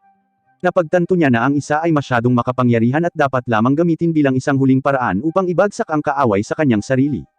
Para sa kadahilanang iyon, nagpa siyang tawagin itong langis ng Hell Mine. Pagkatapos ay uminom siya ng isang potion upang maibalik ang kanyang health at masuri ang Bottle C. Hindi malaking bagay ang pagsabog ngunit iyon ang hinahanap ni Earth. Mabilis niyang napagtanto na ito ang kanyang pinakamahusay na sample na ginawa hanggang ngayon at pinangalanan itong Enhanced Oil. Nagpa siyang lumikha ng higit pa nito upang magamit ito laban sa mga oso upang itaas ang kanyang antas. Inihagis niya ang langis sa isang grupo ng 3 oso at tinalo ang bawat oso na may iba't ibang kasanayan. Pagkatapos ay ginamit ni Earth ang kanyang bagong Latigo upang pigilan ang isang oso at sipain siya. Ang isa pang oso ay natatapos sa pamamagitan ng mahika ng hangin. At ang huli ay natama ng arrow sa ulo. Tinitingnan niya ang kanyang mga nakuha at iniisip na pinadali ng langis na ito ang kanyang pangangaso. Gayunpaman, mayroon itong isang downside. Hindi niya maitataas ang kanyang kakayahan kung masyado siyang umaasa dito. Pagkatapos ay inaalertuhan siya ng system na ang kanyang kasanayan sa pangangaso ay umabot sa antas 50 at natutunan niya ang Gatling Arrow. Hindi lang iyon, ngunit ang kanyang mahika ng hangin ay umabot na rin sa antas na iyon at alam na niya ngayon kung paano lumipad. Pagkatapos ay inaalertuhan siya ng system na dahil umabot siya sa level 50 sa parehong hunting bow at wind magic, maaari niyang pagsamahin ang mga ito upang matuto ng kakaibang kasanayan. Tinatawag itong Alien Dust Hunting Bow, na nagpapahintulot sa kanya na gumamit ng mahika ng hangin kapag bumaril ng isang arrow. Gayunpaman, hindi siya matututo ng anumang high-rank na kasanayan sa pangangaso ng pana at hangin. Sa kabila ng pagiging interesado sa higit pang mga kasanayan sa mahika, nagpa siya si Earth na pagsamahin dahil ang pana at hangin ay magandang kombinasyon. Pagkatapos ay nagpa siyang subukan ang lahat ng kanyang mga bagong kasanayan. Binibigyang daan siya ng Gatling Arrow na ihagis ang mga arrow sa hangin at ishoot ang mga ito ng sunod-sunod. Ang kanyang kakayahang lumipad ay nagpapahintulot sa kanya na tumalon ng mas mataas at mag-glide para sa isang tiyak na tagal ng oras. Pagkatapos ay nagpa siyang bumalik sa lungsod at humiling sa isang manggagawa na gamitin ang balahibo ng oso upang gawin siyang isang leather cape. Biglang may game announcement. Ipinaliwanag ng mga developer na natapos na ang event ng Fairy PvP at ipapakita nila ang 16 na tao na sasali sa huling paligsahan. Pagkatapos ay lumitaw si Sway at sinabihan si Earth na marahil ay nabigo silang sumali sa paligsahan dahil hindi nila pinansin ang event. Ang 16 na napiling manlalaro ay inanunsyo at napansin ni Earth na ang matanda at si Glad ay nagawang maging kwalipikado. Sila ang mga manlalaro na may pinakamataas na rate ng panalo. Sa kabila ng pag-uusap nila ng matanda, naisip ni Earth na magiging interesante ang kanilang laban at gusto niya itong panoorin. Malapit nang magsimula ang paligsahan, at lahat ay pumunta sa arena para panoorin ito. Nagpa siya si Earth na gamitin ang kanyang long-distance vision skill at nakita niyang may ilang manlalaro na may parehong titulo sa kanya. Nagsisimula ang mga unang laban, at napagtanto ni Earth kung gaano kalaki ang pagbabago ng mga manlalaro sa kanilang mga fairy. Kung makapasok siya sa paligsahan, malamang na magkakaroon siya ng 10% na pagkakataon na manalo sa kanyang mga laban. Gayunpaman, may napansin siyang kakaiba. Ang diwata na nanalo ay sumisipsip ng mga particle ng liwanag mula sa natalo. Hindi niya maintindihan kung ano ang nangyayari, ngunit pinapanood niya ang bawat laban hanggang sa finals. Ito ay ang matanda laban kay Glad. Si Glad ay medyo bastos at hiniling sa matanda na sumuko, ngunit sinabi lang ng matanda na dapat niya itong itama. Nalilito si Glad at nagtanong kung paano, ngunit ang sagot lang ng matandang lalaki ay papaluan siya. Nagsimula ang laban at ang dalawa ay sumugod sa isa't isa. Hinarangga ni Glad ang pag-atake at ipinahayag na alam niyang gagamitin ng matandang lalaki ang kanyang palakol para makaabala sa kanya at pagkatapos ay mawalan siya ng balanse. Nakabalik ang matanda at si Glad ay nagpatuloy sa opens iba. Ang labanan ay nakababaliw, sa bawat isa sa dalawa ay gumagamit ng kanilang mga fairy at kakayahan upang salakayin ang isa't isa. Nagawa ng fairy ng matanda na tamaan si Glad at maparalisa ito saglit. Sinubukan ng matanda na tapusin siya, ngunit ginamit ni Glad ang mahika ng wind para umatras. Ginagamit ni Glad ang pagkakataong ito para salakayin ang matanda, at ginagamit ng kanyang fox ang apoy nito upang harapin ang huling atake. Inanunsyo si Glad bilang panalo sa paligsahan, at may kakaibang nangyari. Ang kanyang lobo ay nagiging isang maliit na bilog ng liwanag at pagkatapos ay nag-evolve sa isang fox girl. Masaya si Glad sa nangyari at sinabihan siyang maging kapaki-pakinabang. Ngunit tumanggi ang babaeng fox na sundan siya. Nalilito si Glad, ngunit ipinaliwanag ng babaeng fox na ang event na ito ay nilikha upang piliin ang susunod na pinuno ng mga fairy. Sinabi niya na mayroong isang prophecy na nagbabanggit na ang kanilang pinuno ay hindi lamang malakas ngunit mahusay din sa mga sining ng digmaan. Hindi pa rin maintindihan ni Glad ngunit ipinaliwanag niya na ang mga fairy ay hindi mga nilalang na pandigma. Para sa kadahilanang iyon, nagpasya silang matuto kung paano lumaban mula sa mga tao. Ang nagwagi sa mga laban na iyon ay sumisiksik ng mga karanasan ng natalo hanggang sa ang kampyon ay maging bagong pinuno. Naiinis si Glad dahil ginagamit ng mga fairy ang mga manlalaro at tinatapon sila. Ngunit ipinaliwanag ng Fox Girl na karamihan sa mga fairies ay mananatili sa tabi ng kanilang mga manlalaro. Iiwan na lang siya nito dahil natapos na ang kanilang kontrata. In short, tinulungan lang niya itong makaganti sa matanda. Ipinaliwanag niya na hindi sila kailanman nagmamalasakit sa isa't isa, at sa kadahilanang iyon, hindi sila kailanman naging magkasosyo upang matupad ang kanilang sariling mga layunin. Sinisigawan niya ito, ngunit ipinaliwanag nito sa kanya, naglalaro lang siya. Pero ito ang totoong mundo niya. Napagtanto ni Earth na ang babaeng Fox ay hindi nagsasalita tulad ng isang AI ngunit bilang isang tunay na tao. Ngunit nagpasya siyang huwag pansinin ito sa ngayon. Pagkatapos ay sinabi ng babaeng Fox kay Glad na hahayaan niya itong gumawa ng kontrata sa isang fairy na kasing lakas niya. Ngunit ayaw niyang tanggapin ito at gusto niyang pabagsakin siya. Dahil hindi makatanggap ang dalawa, nagsimula sila ng tunggalian. Gayunpaman, ang Fox Girl ay mabilis na naglulunsad ng 5 iba't ibang spell sa parehong oras. Nagawa itong iwasan ni Glad at atakihin siya. Pero umiiwas lang siya at naparalisa sa shock. Pagkatapos ay gumamit siya ng higit pang mga kasanayan upang talunin siya. Nang matapos na ang lahat, pinabalik ng diwata ang matandang lalaki mula noong tinuruan ng leksyon si Glad. Pagkatapos ay ipinatawag niya ang lahat ng mga manlalaro ng Fairy Playboy at pinasalamatan sila sa hindi pagsali sa event ng Fairy PvP. Dahil dito, gagantimpalaan sila ng isang diwata. Gayunpaman, espesyal si Earth dahil kailangan niyang labanan ito. Nalilito si Earth, ngunit inulit niya na gusto niya itong labanan. Sinabi ng diwata na hindi siya maaaring magpatuloy sa pagbibigay ng mga premyo ng libre dahil hindi siya sumali sa paligsahan. Sumasang-ayon si Earth sa kanya, iniisip na magiging hindi patas para sa mga finalist. Kaya naman gusto niyang maging patas, sa pakikipaglaban kay Earth, habang hindi pinapansin ang ibang Fairy Playboy. Binanggit niya na bilang gantimpala, tatanggap si Earth ng bahagi ng kanyang kapangyarihan. At hindi niya kailangang manalo sa laban. Gayunpaman, kung manalo siya, mas magiging maganda ang kanyang mga gantimpala. Tanggap ni Earth, pero biglang nawala ang kanyang Fairy Playboy title. Pagkatapos ay nakita natin ang makulimlim na koponan ng developer, na binabanggit na ang event ay umabot na sa kasukdulan nito. Si Earth ay tumatagal ng ilang minuto upang isipin ang kanyang diskarte. Kinikilala niya na halos wala siyang pagkakataong manalo. Kailangan lang niyang tamaan siya ng isang malakas na pagsabog, at matutugunan niya ang kanyang respawn point. Gayunpaman, mayroon siyang isang kalamangan. Nakita na niya itong nakikipaglaban minsan. Sigurado rin siyang wala itong karanasan sa pakikipaglaban sa isang taong gumagamit ng pana bilang pangunahing sandata.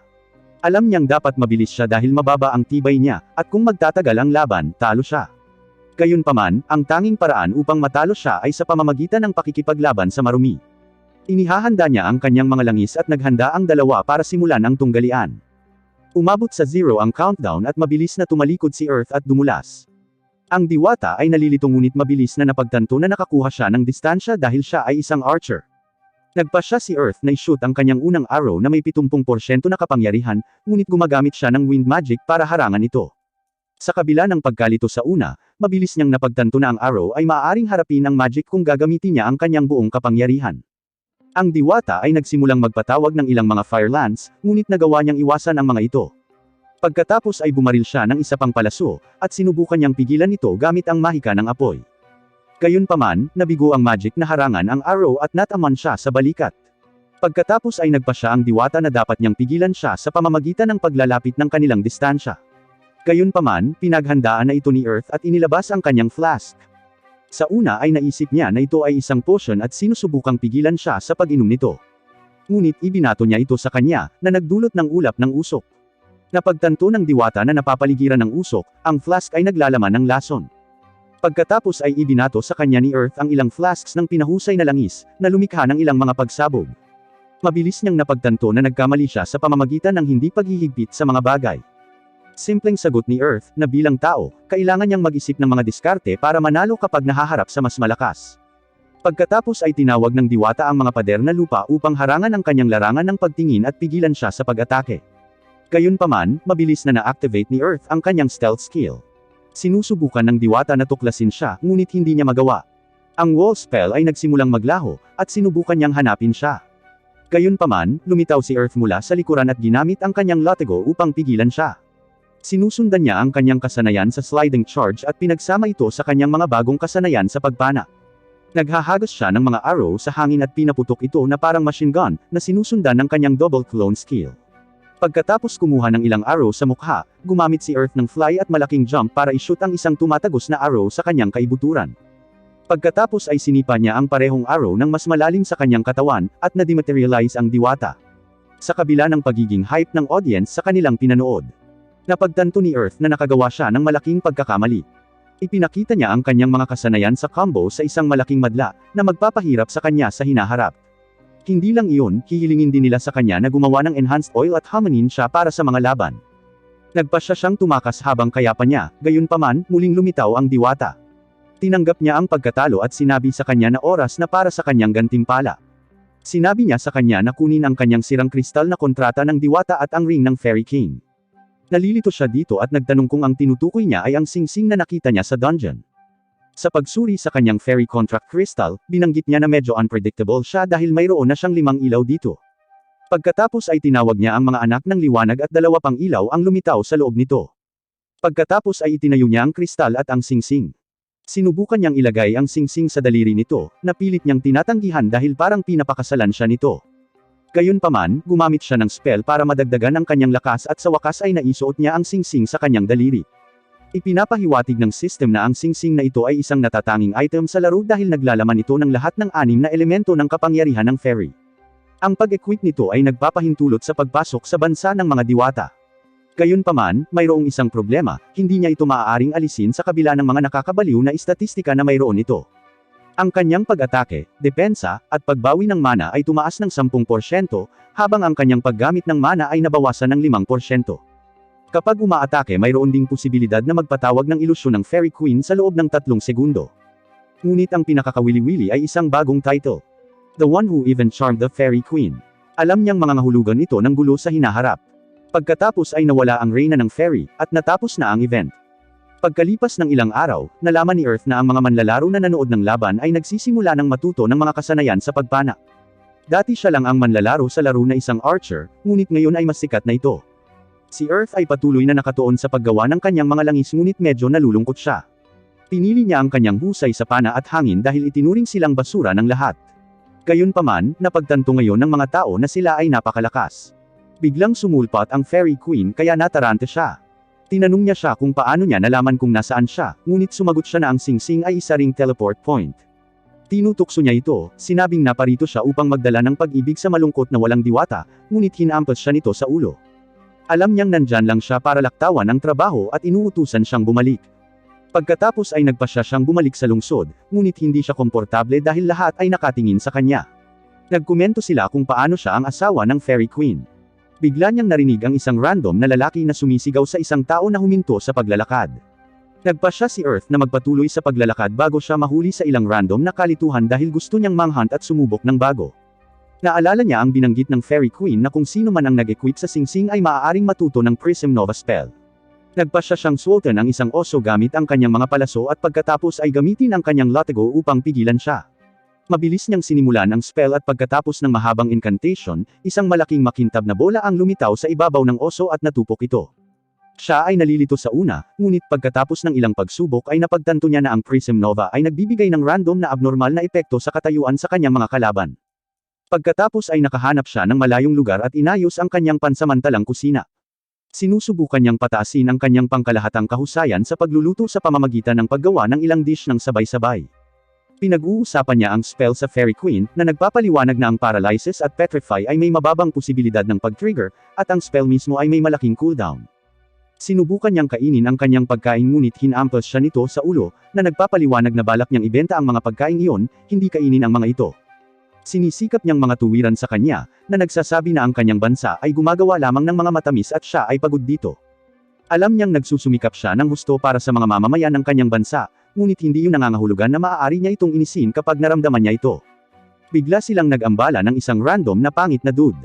Nagrereklamo ang lalaki na hindi siya pinapansin ni Earth sa lungsod, na nagpaparamdam kay Earth na ito ang nakakainis na lalaki. Ipinakilala ng pangit na lalaking ito ang kanyang sarili bilang Nazer mula sa Bow of Apollo's Guild. Ang lalaki ay naging makapangyarihan at ipinaliwanag ang kanilang layunin ay iligtas ang mga archer mula sa pang-aapi, sa kabila ng pagiging si Earth ang talagang gumagawa nito. Siyempre, naiintindihan ng Earth na ang taong ito ay pipi kaysa sa isang bato. Pinapanatili ng lalaki ang kanyang hangal na mukha, binanggit na pumunta siya dito para imbitahan si Earth sa kanyang guild na may pinakamababang upuan. Pero simpleng sagot lang ni Earth, "Not interested, I'm out." Tingnan mo itong hangal na mukha. Mabilis na binuksan ni Earth ang kanyang food stall sa lungsod at sinabihan ng Fairy Queen na umalis, ngunit tumanggi ito. Sa wakas ay sumuko na siya at binigyan siya ng pagkain na inihanda niya. Binanggit niya na siya ay isang malakas kumain, ngunit tinawag lang niya itong tanga dahil hindi niya maintindihan kung bakit siya nakikipag-hangout sa kanya. Pagkatapos ay bigla siyang nawala, na nangangakong babalik sa lalong madaling panahon. Pagkatapos ay nagpasya si Earth na pumunta sa workshop ni Black at magtrabaho sa kanyang kagamitan.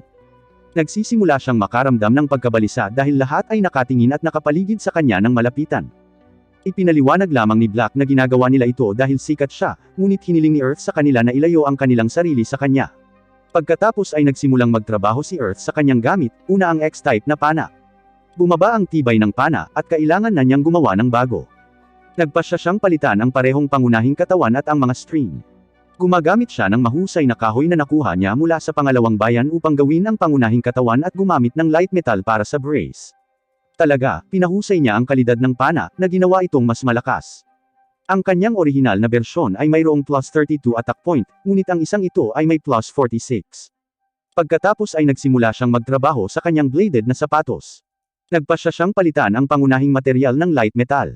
Ito ay mas magaan at nagbibigay daan sa kanya na baluti ito ng maayos, na ginagawa itong mas robust at matatag. Nagdagdag siya ng mga bagong twisted arrow spike sa mga talampakan, pinatataas ang kapangyarihan nito at sa pagkakataong ito, ay hindi lumilikha ng isang gilid na talam. Sa halip, nagdagdag siya ng 3 blades, na ginagaya ang mga pangil sa dulo ng daliri ng paa, at 3 pinaikot na arrowhead sa tuktok ng sapatos.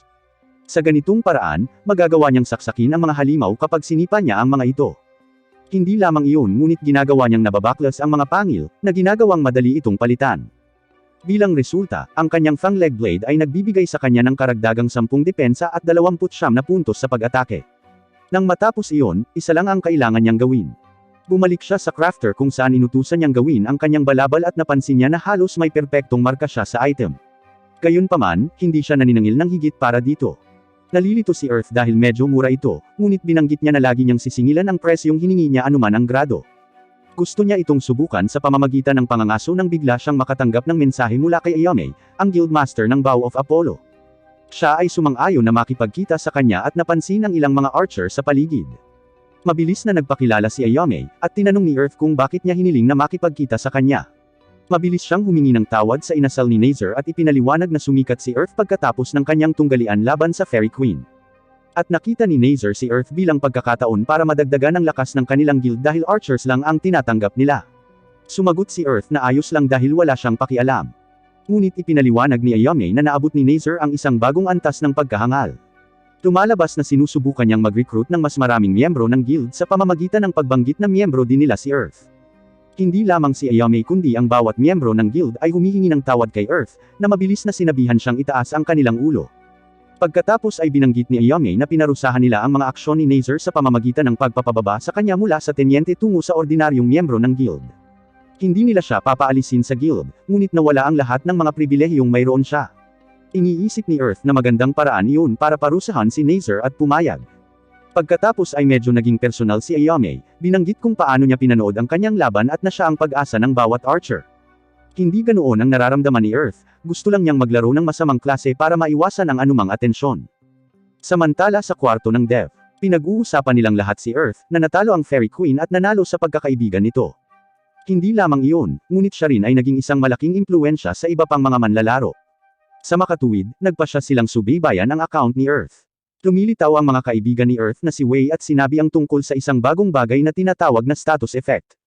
Ito ay tinatawag na break arms at kung ang isang manlalaro ay natama nito, hindi sila makakahawak ng sandata ng ilang sandali. Dagdag pa, kung ang isang manlalaro ay kumuha ng higit sa 25% ng kanilang kabuuang HP sa pinsala sa kanilang mga braso, sila ay maparalisa o magiging isang estatwa.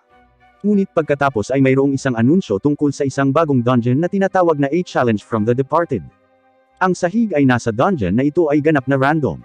Sa bawat oras ay pupunta ka sa puno ng mga bitag, at ang layunin ay maabot ang ika-10 palapag. Ngayon ay nagpasya si Earth na kailangan niya ng isang kalasag upang harapin ang mahiwagang dungeon na ito. Sigurado siyang hindi siya makakalayo sa pamamagitan lang ng pag-iwas, lalo na sa isang masikip na dungeon. Kaya ipinakita niya ang kanyang bagong maliit na kalasag at sinabing pinili niya ito dahil mas madaling gamitin ito kasama ang isang pana. Gamit ang mga materyales na kakakolekta lang niya, nagpasya si Earth na gumawa ng ilang bagong kagamitan at ibuhos ang beans tungkol sa paggawa ng isang magarbong compound bow. Nagdala siya ng mga plano sa pagbuo mula sa totoong mundo, na ginagawa itong mas cool kaysa dati. Namangha si Blacks nang makita niyang may attack na 38 ang bow kahit 3 lang ang bow score. Ngunit narito ang bomber. Ipinaliwanag ni Earth na ang mga arrow ay sobrang mahal, kaya karaniwang ginawa niya ito upang maunawaan kung paano gumagana ang mga ito. Hindi man lang niya ito gagamitin dahil may mas magandang plano si Earth. Gayunpaman, hindi ito umiiral sa totoong mundo, kaya siya mismo ang gagawa ng mga plano. Si Earth ay humila ng buong gabi sa pagtatapos ng kanyang proyekto, at voila, gumawa siya ng isang kalasag. Ngunit hindi ang iyong run-of-the-mill shield. Ang isang ito ay may nakatagong compact bow. Ito ay maliit ngunit nakamamatay at tumpak salamat sa isang maliit na scope sight na idinagdag niya. Ang pagpapakawala ng mahigpit na pagkakahawak ay nagiging isang regular na kalasag. Isa itong sandata na pinasadya para lang sa kanya, at napakalakas nito. Dagdag pa, kahit natamaan siya ng armbreaker, maaari pa rin siyang umatake mula sa malayo. Nang maglaon, tumungo si Earth sa bagong dungeon at nakatuklas ng isang grupo ng mga unoriginal na Power Rangers. Ang Black Ranger ay may sakit at sila ay desperado para sa isang kapalit. Tinanong nila si Earth, na, napagtatanto na maaaring hindi siya makalayo sa dungeon ng mag-isa, ay sumang-ayon na sumali sa kanilang pansamantalang pangkat. Ang unoriginal na Power Rangers ay na-hype up at handa ng sumisid sa dungeon, ngunit pinipigilan ni Earth ang pangkat. Siya ay tumatagal ng ilang sandali upang pag-aralan ang dungeon at mabilis na malaman kung sila ay nasa para sa ilang masamang kapalaran. 15 mga bitag sa pinakaunang silid lamang, ang ilan sa mga ito ay mga instant death traps. Nangunguna si Earth at sinundan siya ng mga ito. Ang Blue Ranger ay hinalinhan na ang mga bagay ay maayos, at ang Red Ranger ay hindi kailanman nag-alinlangan sa lakas ni Earth, sa paniniwalang ang sinumang kasal sa Fairy Queen ay dapat maging malakas. Nalampasan nila ang unang lugar at hinayaan ni Earth ang mga Rangers na mamahala. Nakatagpo sila ng panganib, ngunit ang mga Rangers na ito ay nag-wipe out ng mga skeleton monsters. Sa isang iglap, gumaan ang loob ni Earth na makakatuon siya sa pagtuklas ng bitag. Sa ikatlong palapag, nahaharap sila sa mas maraming panganib, ngunit ang Pink Ranger ay may kumpiyansa na sinabi sa iba na tumayo at panuurin ang kanyang trabaho. Nagpabagsak siya ng ilang halimaw sa ika-4 na palapag, ngunit ang mga ito ay mas matigas kaysa sa mga nasa unang palapag. Ang taong may palako ay nagulat nang hindi gumana ang kanyang mga pag-atake, kaya pumasok si Earth upang ipaliwanag na hindi ito mapuputol ng mga pisikal na pag-atake laban sa mga partikular na halimaw na ito. Si Earth, gamit ang mahika ng hangin sa kanyang mga pana, ay naglilinis ng bahay sa kanyang mga espesyal na pag-atake. Nahanap nila ang pasukan sa ika-4 na palapag, ngunit isang napakalaking 40 minuto ang lumipas sa dungeon. Sa isang oras lamang upang makumpleto ito, nagpasya silang ayusin ang kanilang layunin upang maabot lamang ang ika-5 palapag. Sa ika-4 na palapag, si Earth ay nakakaramdam ng kakaibang parang hinahaplos ng Grim Reaper ang kanyang mukha. May nangyari at nakarinig sila ng sigaw ng humihingi ng tulong.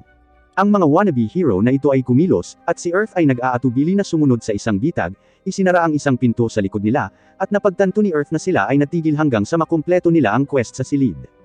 Ang silid ay puno ng mga skeleton monsters at ang mga Rangers ay napump para sa labanan, si Earth ay nag-scan para sa traps. Sa kabutihang palad, walang mahanap na walang pagpipigil, nagpasya si Earth na lumaban ng buong lakas. Ang bawat isa ay nagpapakita ng marangya at kakaibang mga pag-atake, medyo masyadong marangya para sa panlasa ni Earth, ngunit hindi maikakailang malakas. Ang silid ay tuluyang nalinas. Naubusan ng oras ang grupo natin at pinabalik sila sa labas. Si Red Ranger, na humanga kay Earth, ay nangangati na magtanong tungkol sa kanyang level. Hindi inilabas ni Earth ang eksaktong numero, ngunit inamin na siya ay higit sa 20. Sa totoo lang, siya ay higit sa level 30, ngunit nagpasya si Earth na huwag ihulog ang bombang iyon sa isang taong kakakilala lang niya. Hinati nila ang kanilang hindi gaanong kahangahangang mga panalo. Idinagdag sila ni Earth bilang mga kaibigan at nagpaalam sila. Nang maglaon, napagtanto ni Earth na kailangan niyang i-disarm ang mga bitag ng mas mabilis upang maabot ang ika-10 palapag, kaya nagpasya siyang bumuo ng tool para mapahusay ang kanyang kakayahan sa pagnanakaw. Pumasok si Black upang tumulong at gawing mas mahusay ang tool sa lockpicking kaysa sa inaasahan ni Earth. Nagiging inspirado si Earth at lalo siyang nagsisikap, na gumagawa ng 1 toneladang arrow para sa susunod na pagtakbo sa dungeon. Biglang sumulpot muli ang reyna ng fairy na parang pagod. Ipinaliwanag niya na ang pagbibigay ng mga kristal ay madali, ngunit ang pagharap sa mga kakaiba at hindi komportable na mga tanong ay nagpagalit sa kanya na kailangan niyang talunin ang mga manlalaro sa labanan. Binuhay pa niya ang mga ito para lang matalo ng paulit-ulit. Para gumaan ang kanyang kalooban, matalino siyang naglagay ng marriage certificate sa listahan ng mga bagay na maaaring gawin ni Earth. Si Earth, na naguguluhan sa kanyang mga nakatutuwang ideya, ay tumanggi na pumirma. Nang maglaon, namangha ang Fairy Queen kung gaano kasarap ang meatball ni Earth, at buong pagmamalaki niyang ibinalita na ang kanyang kasanayan sa pagluluto ay umabot sa level 50, na nagpapahintulot sa kanya na gumamit ng steamer. Natutuwa siyang siya ang unang nakatikim nito. Si Earth, na nakaramdam ng hirap ng pagiging isang reyna, ay nagpasya na huwag siyang itulak palayo sa pagkakataong ito, ngunit medyo naging komportable siyang tawagin itong asawa, at iniisip ni Earth kung nakagawa lang ba ito ng malaking pagkakamali. Sa nakalipas na ilang araw, gumawa si Earth ng isang set ng mga tool at patuloy na ginalugad ang bagong dungeon. Ang kanyang layunin ay pagbutihin ang kanyang mga kasanayan sa pagdidisarming at lockpicking. Gayunpaman, marami pa rin siyang pagkakamali at napatay ng mga bitag. Ngunit madali niyang naabot ang level 50 sa kanyang kakayahan sa pagnanakaw, ang kanyang pinakamahirap na pagpipilian sa ngayon, dahil kailangan niyang i-upgrade ang kasanayan sa alinman sa isang superior na magnanakaw o mabait na magnanakaw. Ang superior na magnanakaw ay isang na-upgrade na bersyon ng kanyang kasalukuyang mga kasanayan at pinapataas lamang ang kanyang rate ng tagumpay. Ang mabait na magnanakaw, gayunpaman, ay nagbibigay daan sa kanya na nakawin ang mga bagay ng halimaw. Hindi lamang iyon, ngunit maaari rin siyang magdagdag ng bonus na pinsala sa mga sorpresang pag-atake. Gayunpaman, nagkakahalaga ng mas maraming karanasan upang mag-evolve. Nagpasya siyang piliin ang mabait at bumalik sa pagsasanay sa pag-disarm ng mga bitag. Mabilis niyang nagawang pataasin ang kanyang tagumpay sa pamamagitan ng karanasan at sinubukan ang mabait na mga kasanayan sa pagnanakaw. Talaga, paulit-ulit niyang ninanakawan ang parehong kalansay. Dahil doon, mabilis niyang nalaman kung paano gumagana ang mga halimaw sa dungeon. Sa madaling salita, ang mga halimaw ay naaakit sa liwanag, kaya nagsimula siyang maggalugad sa ganap na kadiliman. Siyempre, kinailangan niyang umasa sa kanyang kasanayan sa malayuang paningin, na nagpapahintulot sa kanya na makakita sa dilim at maiwasan ang mga hindi kinakailangang laban. Ang kasanayan at diskarte na ito ay nagbigay daan sa kanya upang maiwasan ang maraming laban at mapabilis ang pagtakbo sa dungeon. Narating niya ang isang hagdanan na magdadala sa kanya sa ika-9 na palapag na may 5 minuto na lang ang natitira. Patuloy siyang nagmamadali sa dungeon hanggang sa makakita siya ng isang malaking silid. Nakikita niya ang hagdan patungo sa huling palapag, ngunit ang lugar na ito ay puno ng mga bitag. Nagiging desperado si Earth. Nasa harap niya ang hagdan patungo sa huling palapag, ngunit wala siyang oras upang i-disarm ang mga bitag. Pagkalipas ng ilang segundo, nagpasya si Earth na tumayo at sinubukang takasan ito. Ginagamit niya ang kanyang mataas na kasanayan sa paglukso kasama ang fly upang mag-glide at maiwasan ang mga bitag. Gayunpaman, hindi iyon sapat para maabot niya ang hagdan. Napunta siya sa isang bitag at gumulong siya sa pag-iwas sa mga sandata na nagtangkang tumama sa kanya. Nagawa niyang makaakyat sa hagdan at na-confused dahil hindi siya lumabas sa dungeon. Tiningnan niya ang timer at nalaman niyang huminto ito, may 2 milliseconds pa. Super confused pa rin siya, ngunit nagpasya siyang magpagaling muna sa pamamagitan ng pag-inom ng ilang potion. Hindi niya maintindihan kung bakit nandoon pa rin siya at sa tingin niya ay tinuturing siya ng sistema bilang isang taong nakarating sa huling palapag. Sa kabila ng lahat, pilit itong kinakalimutan ni Earth dahil siya ang unang manlalaro na nakarating sa huling palapag. Bumaba siya ng walang katapusang bilang ng mga hakbang hanggang sa biglang may narinig siyang boses. Naalarma, tinanong ni Earth kung sino ito. Binanggit ng boses na hindi niya inaasahan na may makakarating man lang sa huling palapag. Ipinakilala ng boses ang sarili bilang si Andre, isang kabalyero mula sa imperyo. Binanggit ni Andre na medyo mahaba ang hagdan, kaya ikukwento niya kay Earth ang kanyang kwento habang nasa daan. Inihayag ni Andre, minsan siyang inutusan ng kanyang bansa na imbestigahan ang lugar na ito. Mayroon siyang hukbo upang tulungan siyang i-clear ang dungeon na ito, ngunit lahat sila ay nalipol ng mga halimaw at bitag. Sa huli, siya lang ang taong nakarating sa huling silid ng dungeon, ngunit walang anuman sa loob. Wala man lang itong hangin para makahinga siya. At iyon ay kung paano siya sumunod sa kanyang mga tauhan. Ibinunyag niya na siya ay naging isang skeleton knight at pinilit na protektahan ang dungeon. Nalilito si Earth at nagtanong kung nandoon pa ang silid, ngunit ibinunyag ni Andre, sinira niya ito upang ang mga tao ay hindi magkaroon ng nakakahiyang death trap gaya niya. Iniisip ni Earth na sa kabila ng pagiging isang halimaw, sinubukan pa rin ni Andre na manatiling isang marangal na kabalyero sa pamamagitan ng paggawa nito. Nabanggit ni Andre na sasalubungin siya ni Earth sa ibaba ng hagdan. Tinanong ni Earth kung ano ang gusto ni Andre at ang sagot ay mamatay.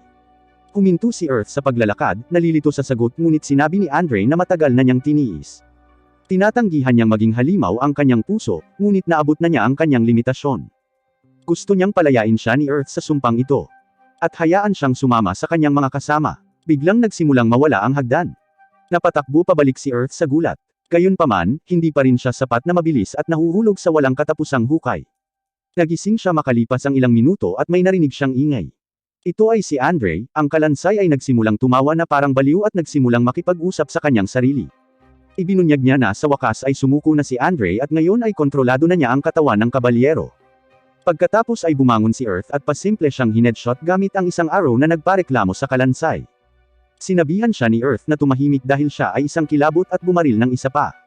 Gumagamit ang kalansay ng kalasag para harangin ito at nangakong pahihirapan si Earth bago siya mamatay.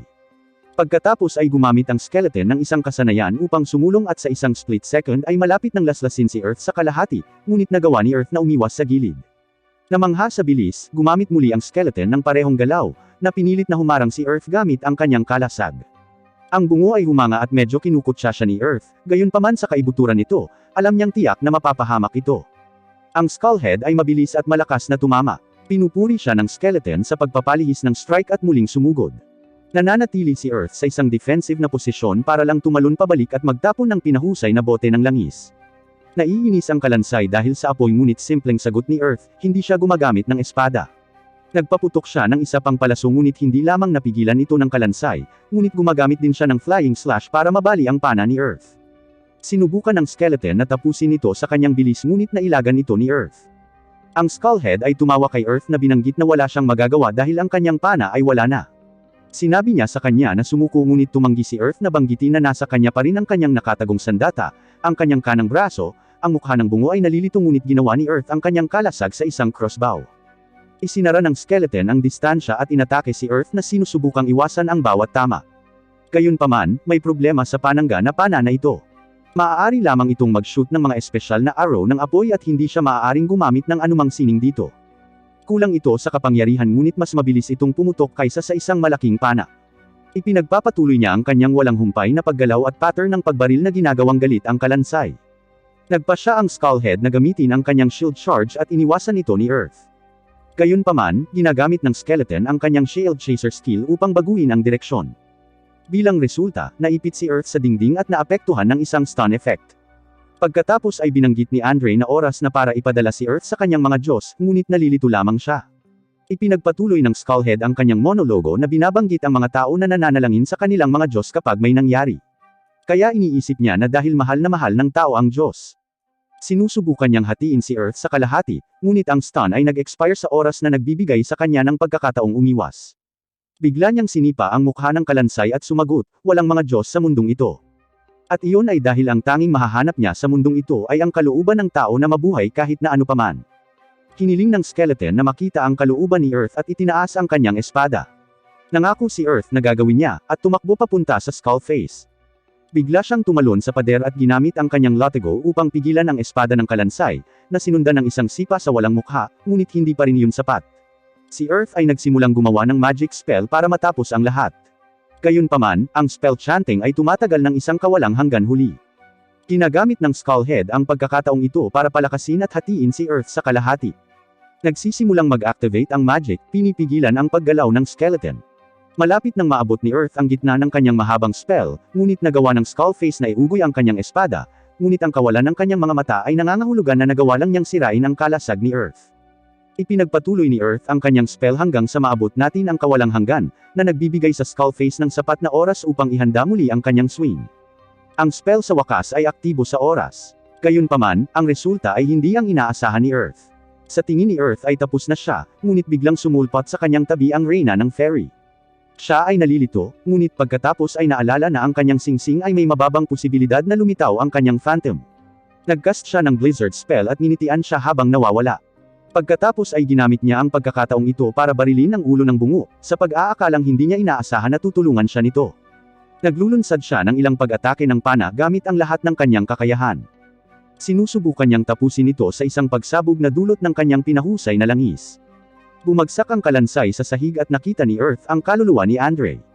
Umiti ang kabalyero at pinuri siya sa kanyang tagumpay. Binanggit ni Andre na nagawang talunin ni Earth ang boneless bago mawala ang kanyang kaluluwa. Sa makatuwid, mayroon pa siyang ilang oras para pasalamatan siya. Tinanong ni Earth kung natupad niya ang kanyang hiling at pinapanatili ni Andre ang kanyang makintab na ngiti. Tinanong ni Earth kung tungkol saan ito. At ipinaliwanag lang ni Andre na desperado siyang maging malaya, ngunit hindi niya inaasahan na talagang palayain siya ng isang solo player. Bago mawala, ipinagkatiwala ni Andre kay Earth ang kanyang espada, binanggit na sa kabila ng pagkapagod, dapat itong ituring na isang antiquity at nagkakahalaga ng marami. Binanggit din niya ang mga salita ni Earth tungkol sa hindi umiiral na mga Diyos sa mundong ito. Naniniwala si Andre na nag-e-exist sila dahil pinigilan lang siya ni Earth na maging ganap na halimaw. Si Andre at ang kanyang kasama ay nawala sa isang agarang anunsyo. Ito ay tungkol sa pag-clear ni Earth sa dungeon at event. Naglalaman din ang anunsyo ng impormasyon tungkol sa bagong sandata na tinatawag na Night Sword. Gayunpaman, ibubunyag nila ang mga detalye sa hinaharap. Nag-log out si Earth at napagtanto na malamang na maglalabas sila ng isa pang sandata sa mga event sa Secret Boss sa hinaharap. Samantala, sa isang madilim na silid, ang mga developer ay gumagawa ng isang ulat. Binanggit ng babae ang kanilang AI na tinatawag na PN0EA, tila nag-e-enjoy ang sarili. Nag-reply lang ang lalaki na ang pag-asenso niya sa pag-aaral ay dapat related kay Earth. Gayunpaman, may kaunting problema. Ang AI na pinangalanang PN1EB ay nagrereklamo na siya ay naiinip. Ngunit ang lalaki ay tumugon lamang na kailangan nilang maghintay ng kaunti pa. Nang maglaon, tinagpo ni Earth ang grupo ni Sway para mag-dungeon. Nagpapasalamat si Earth sa pag-imbita sa kanya. Ipinaliwanag ni Sway na inimbitahan nila siya dahil hindi makakapaglaro sina Nora at Kazamine ngayon. Kaya nga nila siya inimbitahan dahil gusto nila ng magnanakaw na manlalaro na makakapagdildi ng damage. Na-confused si Earth dahil si Miley na lang ang magiging healer nila. Pagkatapos ay ipinaliwanag niya na magiging maayos sila dahil nag-imbita sila ng isang healer na pumunta. Nagulat siya at nagtanong kung hindi pa nagpakita ang taong iyon. Humingi ng paumanhin si Sway, na binanggit na siya ay medyo huli. Sumagot si Earth na okay lang at makakapaghintay siya. Gayunpaman, mabilis na binanggit ng mga miyembro na ang bagong manlalaro ay medyo bastos kung minsan. Naiintindihan ni Earth na dapat niyang literal na huwag pansinin siya. Humihingi ng paumanhin si Sway dahil literal na nag-recruit lang siya ng isang random na manlalaro nang walang pakialam sa kanyang karakter. Biglang lumitaw si Elisa, ang bagong miyembro at binanggit na lahat sila ay dumating upang batiin siya. Sinimulan ni Sway ang kanyang pagmumura, na sinasabi sa kanya na humingi ng tawad dahil siya ay dumating ng huli. Pagkatapos ay sinubukan ni Sway na ipakilala siya kay Earth, na ipinapaliwanag na siya ay isang mahusay na salamangkero, kaya hindi niya kailangang mag-alala. Napagtanto ni Earth na mahirap ang buhay ni Sway dahil kailangan pa niyang ipakilala ito. Gayunpaman, tumanggi siyang humingi ng paumanhin at sinimulang kutsain si Earth sa pagiging mahinang archer. Umisi si Earth, sinabing susuriin niya ang kanyang kakayahan sa loob ng dungeon. Sa loob, sinimulan ni Earth na buksan ang mga pinto sa pamamagitan ng pagpili ng mga kandado. Binanggit ni Roque na ang pag-imbita kay Earth ay ang tamang desisyon dahil napakaraming bitag. Binanggit ni Earth na karaniwan ang mga ito, gayunpaman, ang ilan sa mga iyon ay maaaring mag-one-hit na pumatay sa kanila. Sa makatuwid, dapat mag-ingat ang lahat. Gayunpaman, nagrereklamo pa rin si Elisa. Madali silang nakarating sa 5th floor at nagpa siya si Sway na magpahinga. Naiinis si Elisa dahil gusto niyang sumugod ng walang utak para makarating sa 6th floor. Nagreklamo siya na nasa loob na sila ng 30 minuto, at kailangan nilang magmadali. Ipinaliwanag ng grupo na mayroong ilang mapanganib na halimaw sa palapag na iyon, kaya dapat silang gumawa ng ligtas na diskarte. Ngunit hindi naniniwala si Elisa na ganoon sila kadelikado.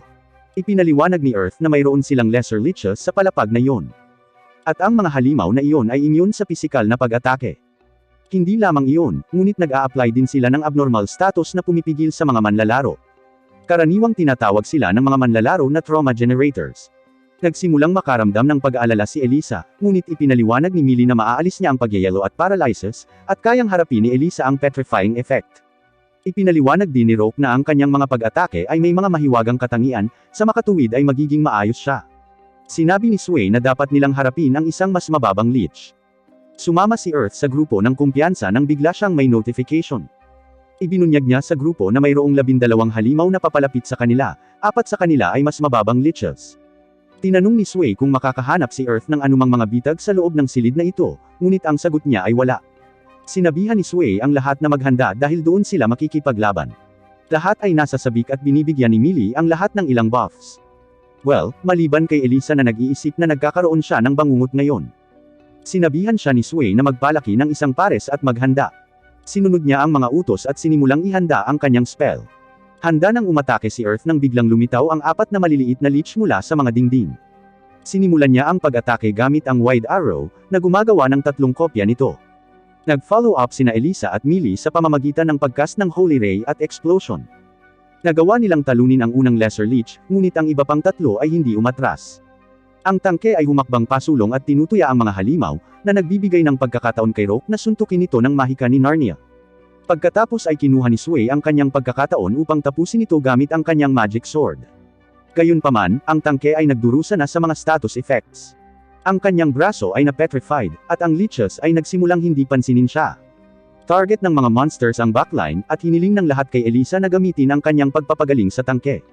Ipinaliwanag ni Sway na mapapawi silang lahat kung hindi siya gagamit ng magic. Gayunpaman, nagsimula siyang magpanik nang lumapit sa kanya ang isang Lesser Leech. Pumasok si Rock para protektahan siya, at lahat ay nagsisikap ng kanilang makakaya, maliban kay Elisa. Nang walang maraming pagpipilian, sinabihan sila ni Earth na bumaba at itinapon niya ang kanyang mga enhanced na langis. Tumilikha ito ng isang malaking pagsabog, at sinabi sa kanya ni Earth na gumising at pagalingin ang tangke. Bumangon siya at ginamit ang kanyang hilang magic, na nagpapahintulot sa grupo na umatake. Pagkatapos ng laban, si Elisa ay nagrereklamo pa kay Earth, dahil dapat ginamit niya kaagad ang kanyang mga pinahusay na langis. Sinusubukang ipaliwanag ni Earth na wala siyang ganoong karami para basta-basta silang sinasayang. Nagsimulang magalit si Sway, sinabihan si Elisa na itigil ang pagrereklamo tungkol kay Earth. Pagkatapos ay nagpasya si Elisa na matuto ng pananagutan at humingi ng paumanhin. Nang maglaon, sa wakas ay naubusan na ang timer at naiteleport sila sa labas. Sa kabila ng pagkakaroon ng isang mahusay na partido, sila ay nahirapan ng husto. Pagkatapos ay nagpasya ang grupo ni Sway na sapat na ito ngayong araw at umalis. Nagpasya si Earth na pumunta din, ngunit may nakatingin sa kanya mula sa malayo. Nang maglaon, napansin ni Earth na mayroong dalawang bagong armas sa laro, ang Japanese bow at isang katana. Biglang may lumapit sa kanya na babae, nagtatanong kung siya ba si Earth. Napansin niya ang kanyang mga sungay ng dragon at matulis na tenga at nagtanong kung sino siya. Sumagot siya na siya ang nakababatang kapatid ng Fairy Queen. Sa kabila ng pagkalito, nagtanong siya kung bakit binibisita siya nito. Binanggit niya na may ilang dahilan. Ngunit ang pangunahing dahilan ay dahil gusto niya ng panlasa. Nalilito si Earth, ngunit pinaikot niya ang Reese, sinasabi ang lasa ng kanyang mga labi. Sa karaniwang paraan, hinahampas siya ni Earth sa ulo tulad ng ginagawa niya sa kanyang kapatid. Gayunpaman, ang freak na ito ay talagang nag-e-enjoy sa smack, na binanggit na naiintindihan niya kung bakit ganoon na lamang ang loob sa kanya ng kanyang kapatid. Hindi lang iyon, binanggit din niya ang sinabi ng kanyang kapatid na gumagawa siya ng masarap na pagkain. Sinubukan niyang tanggihan ito, binanggit na kailangan niyang pumunta sa smithy. Siya ay tumugon na siya ay susunod, na nagpapaliwanag na hindi siya nagkakaroon ng pagkakataong lumabas. Sa huli, nahulog si Earth dito at ipinakita ang lungsod sa paligid. Sinusuri nila ang ilang mga tindahan, kung saan nakita niya ang mga kalakal na medyo nakakaaliw. Ginagamit din niya ang pagkakataong ito para hilingin na ipaayos ang kanyang balabal. Gayunpaman, binanggit lang ng crafter na ito ay lubhang nasira. Ito ay magiging mas madaling bumili ng bago sa halip na ayusin ito. Napagtanto ni Earth na ito ang kanyang pagkakamali at nagtanong kung maaari siyang gumawa ng bagong baluti. Tinanong niya ang kanyang kahilingan, at tinanong niya siya kung ano ang maaari niyang gawin sa pelt at balahibo mula sa isang ligaw na oso. Binanggit ng crafter girl na gusto niya ito kapag dinadala ng mga tao sa kanya ang mga materyales at tinanong kung mayroon siyang metal. Binigyan siya nito ng pilak at plano niyang gawin siyang full set. Ito ang magiging wild bear leather set na may silver reinforcement, na magbibigay sa kanya ng 70 dagdag na defense points. Sumasang-ayon sila sa presyo at gumawa ng deal. Gayunpaman, gusto ng dragon girl ng ilang pagkain. Nagluluto siya ng steak, at gusto niya ito.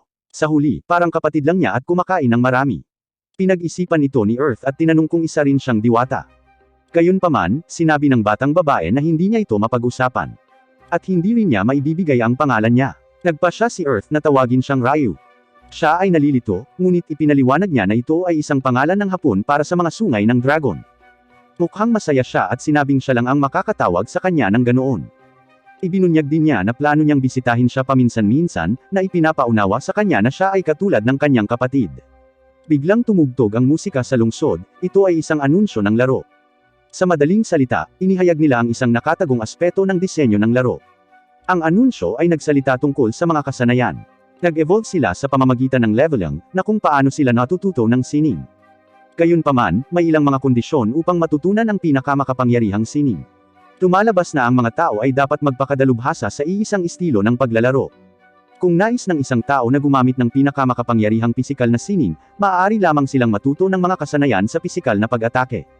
At kung gusto nilang matutunan ang pinakamalakas na magic arts, matututo lang sila ng magic skills. Gayunpaman, may problema. Inilapat nila ang parehong konsepto sa mga crafter. Nagrereklamo si Earth na magdudulot ng ilang problema. Tinanong ni Blacks kung ano ang gagawin ni Earth, na binanggit na mayroon silang isang buwan upang muling tukuyin ang kanilang mga kasanayan. Ipinaalala niya sa kanya na kung hindi, maaaring magkaroon siya ng mga problema habang nakikipaglaban. Napaisip si Earth. Maaari siyang maging mas malakas kung nakatuon lamang siya sa mga pisikal na pag-atake. Gayunpaman, mas gugustuhin niyang panatilihin ang katulad ng mayroon siya ngayon dahil masaya iyon para sa kanya. Natutuwa si Blacks na marinig ito dahil nagpa siya ang lahat ng kanyang part-time na crafter na muling mag-spec sa pakikipaglaban. Kaya naman, hindi na siya mag-isa kapag kasama si Earth. Tinatawanan nito ni Earth, na iniisip na ang pagpapasaya sa mga tao sa pagkain ay isang lakas din. Isang bagay na ayaw niyang mawala. Siya maya-maya ay bumalik sa crafter at humanga sa kanyang bagong armor set. Binanggit ng crafter na tiwala siya sa paggawa nito dahil mataas ang kalidad ng mga item. Masaya si Earth dahil hindi lang nag-improve ang depensa niya, nakakuha pa siya ng bonus stats sa durability at psyche. Pagkatapos ay tinanong niya kung ano ang kanyang plano sa kanyang lumang baluti, na binanggit na bibilhin niya ito. Pakiramdam ni Earth ay nakadikit dito at tumugon na siya mismo ang gustong tapusin ito. Pagkatapos ay sinabi ng crafter na magugustuhan niya kung aalagaan niya ang bagong baluti na ito tulad ng ginawa niya sa kanyang dati. Umiti si Earth at kinumpirma. Sa palagay niya ang dahilan nito ay dahil pinapayagan siya ng larong ito na hawakan ang kagamitan, sa makatuwid ay lumilikha ng isang bond. Medyo nalulungkot pa nga siya kapag oras na para magpaalam. Paalis na siya pero may narinig siyang tumatawag sa kanya. Tumingin siya sa likod at nakita niya ang reyna ng diwata. Siya ay seryoso at binanggit na may sasabihin siya sa kanya. Todo pakinig si Earth, ngunit nagulat siya nang nilagyan niya sila ng harang. Pagkatapos ay humingi ng tawad ang reyna ng diwata. Pagkatapos ay binanggit niya na hindi kailanman makakagawa ng kontrata si Earth sa isang diwata. Na-confused si Earth at nagtanong kung ganoon na ba ang galit sa kanya ng mga fairies. Gayunpaman, ipinaliwanag ng Fairy Queen na ito ay kabaligtaran. Masyado siyang mahal ng mga diwata. Nalilito si Earth, ngunit ipinaliwanag ng Reyna ng Engkanto na plano niyang ipakilala siya sa isang diwata. Inaasahan niya na malapit na silang makagawa ng kontrata. Kaya naman bumili siya ng 6 na mas mataas na S-rank fairies sa tabi niya, na pipiliin niya. Ipinaliwanag ng mga diwata na inaasahan nilang may kontrata sila sa kanya. Gayunpaman, nalaman ng lahat ng mamamayan ng kaharian ng diwata ang tungkol sa planong iyon. At 80% ng populasyon ay nagtipon sa mga pintuan ng kastilyo, humihiling na gumawa ng isang kontrata sa kanya. Nagulat si Earth sa numerong iyon. Ipinaliwanag ng Reyna ng diwata na hindi siya maaaring maging hindi patas sa kanyang mga tao. At kung papayagan niya ang isang diwata na gumawa ng kontrata sa kanya, ang kanyang bansa ay magiging magulo. Naunawaan ito ni Earth, sinabing naiintindihan niya. Tinanong niya kung siya ay galit, binabanggit na ang kanyang paglalakbay at pakikipaglaban ay magiging mas mahirap kapag walang isang diwata. Ngunit dahil siya ay isang geezer, sagot niya lang, yan ang buhay, dapat masaya pa rin. Tinatawanan niya ito, tinatawag siyang weirdo. Pero at least, gusto niyang tumbasan siya ng ibang anyo ng lakas. Hinihingi niya ang kanyang kamay at pinayagan niya ito. Pagkatapos ay binibigyan niya siya ng 2 kapangyarihan. Ang 2 pamamaraan na iyon ay muling paglikha ng mga makapangyarihang kasanayan na nilikha ng pinunong diwata. Una ay ang 7 falling stars na nagpapataas sa kanyang damage kung makakapaglan siya ng 7 bow shot sa isang target sa loob ng 30 segundo. Ang isa pa ay ang sacrifice bow, na nagkakahalaga ng 70% ng maximum health at 100% ng max mana para mag-shoot ng isang malakas na arrow. Gayunpaman, sisirain nito ang kasalukuyang gamit na pana. Sinabi niya sa kanya na mag-ingat habang ginagamit ito, at dapat na bumalik sa normal ang kanyang mga estatistika pagkatapos ng ilang tamang pahinga. Gayunpaman, ang pinakamalaking problema ni Earth ay isakripisyo ang kanyang sandata. Sinabi niya sa kanya na ilihim ito at pagkatapos ay tatanungin kung nasuri ang anunsyo. Magbubukas ang Fairy Kingdom sa susunod na update. Hiniling niya sa kanya na bisitahin sila at tinanggap niya ito. Bago umalis, binigay niya ang lahat ng pagkain na ginawa niya. Gayunpaman, lumikha lamang iyon ng mga plano sa ulo ng mga diwata na bisitahin siya sa hinaharap. Makalipas ang mga araw, naghahanda si Earth ng ilang pagkain nang tanungin siya ni Sway kung narinig niya ang tungkol sa kampanya. Sagot lang ni Earth na malaking balita ito. Gayunpaman, ang isa sa mga miyembro ng guild ni Sway ay nalilito. Ipinaliwanag ni Earth na mayroong 3 iba pang laro na gumagamit ng VR system. May fighting game, first-person shooter, at mecha game. Gayunpaman, lahat ng mga larong iyon ay gumagamit ng iba't ibang uri ng VR helmet para sa kanilang partikular na laro. Pagkatapos ay nagpa siya ang mga kumpanya na magtulungan upang lumikha ng isang VR helmet na nagpapahintulot sa mga manlalaro na maglaro ng anumang laro. Nagpa siya silang lumikha ng isang malaking kampanya kung saan ang mga manlalaro ay makakakuha ng mga coupon na nagbibigay sa kanila ng 15 araw ng libreng pag-access. At ang kampanyang iyon ay ilalapat sa parehong mga araw at ang Fairy Kingdom patch ay inilabas. Sigurado si Sway na madidagdagan nito ang base ng mga manlalaro ng laro. Sinubukan niyang magnakaw ng ilang stake, ngunit hinampas siya ni Earth sa ulo. Sinabi sa kanya na ito ay sinadya upang ibenta. Tumingon si Earth kay Nora, binigyan siya ng karapatang hampasin ang ulo ng lahat. Siyempre, inabuso niya agad ang kanyang kapangyarihan. Binanggit ng mga miyembro ng guild ni Sway na ang mga guild ay magsisimulang mag-recruit ng higit pang mga manlalaro at magtatanong kung gagawin nila ang pareho. Binanggit pa ni Nora na oras na para maging mid-sized guild sila. Gayunpaman, kailangan muna nilang sanayin si Elisa, kung hindi, ang mga bagong manlalaro ay magdurusa sa kanyang mga kamay. Dahil palagi silang tinutulungan ni Earth, ginagamit ni Sway ang pagkakataong ito para i-recruit siya. Binigyan siya ni Earth ng isang malaki na hindi, na nagpapaliwanag na tinanggihan na niya sila ng walang katapusang bilang ng beses. Sa isip niya, ipinaliwanag ni Earth na gusto lang niyang maglaro para masaya. Ngunit ang pangunahing dahilan ay mayroon siyang mga bagay na hindi dapat alamin ng karamihan sa mga manlalaro. Alam na ng lahat ang tungkol sa Reyna, ngunit hindi nila alam ang tungkol sa kanyang kapatid. Biglang sumulpat si Ryu, nagtatanong kung naghahanda ba siya ng bagong mino. Sinubukan niyang nakawin ito, ngunit hinampas siya ni Earth sa ulo, na sinasabing ibebenta niya ito. Si Nora, gayunpaman, ay nalilito at nagtanong kung sino siya. Hindi pinansin ng dalawa ang tanong, at nagrereklamo si Ryu tungkol sa pagpipigil kapag may masarap na bagay sa kanyang harapan. Nagsimula ng malaking away ang dalawa dahil sa tingin ni Earth ay kumakain siya ng sobra. Gayunpaman, ang guild ni Sway ay nalilito. Hindi pa sila nakakita ng isang tao na nakasuot ng ganoong uri ng mga damit sa laro, at sinasabi nila na si Ryu ay hindi mukhang isang diwata. Tinanong ng tangke kung hindi titigil si Earth sa pagkakaroon ng bawat babae, sa kabila ng pagkakaroon na ng Reyna. Ginagamit ni Sway ang pagkakataong ito para magreklamo tungkol sa kung gaano kasikat si Earth para lang masampal sila.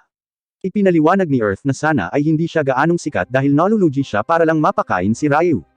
Gayunpaman, hindi pinapansin ng guild ni Sway ang kanyang mga salita at iniisip na medyo malapit sina Earth at Ryu sa isa't isa.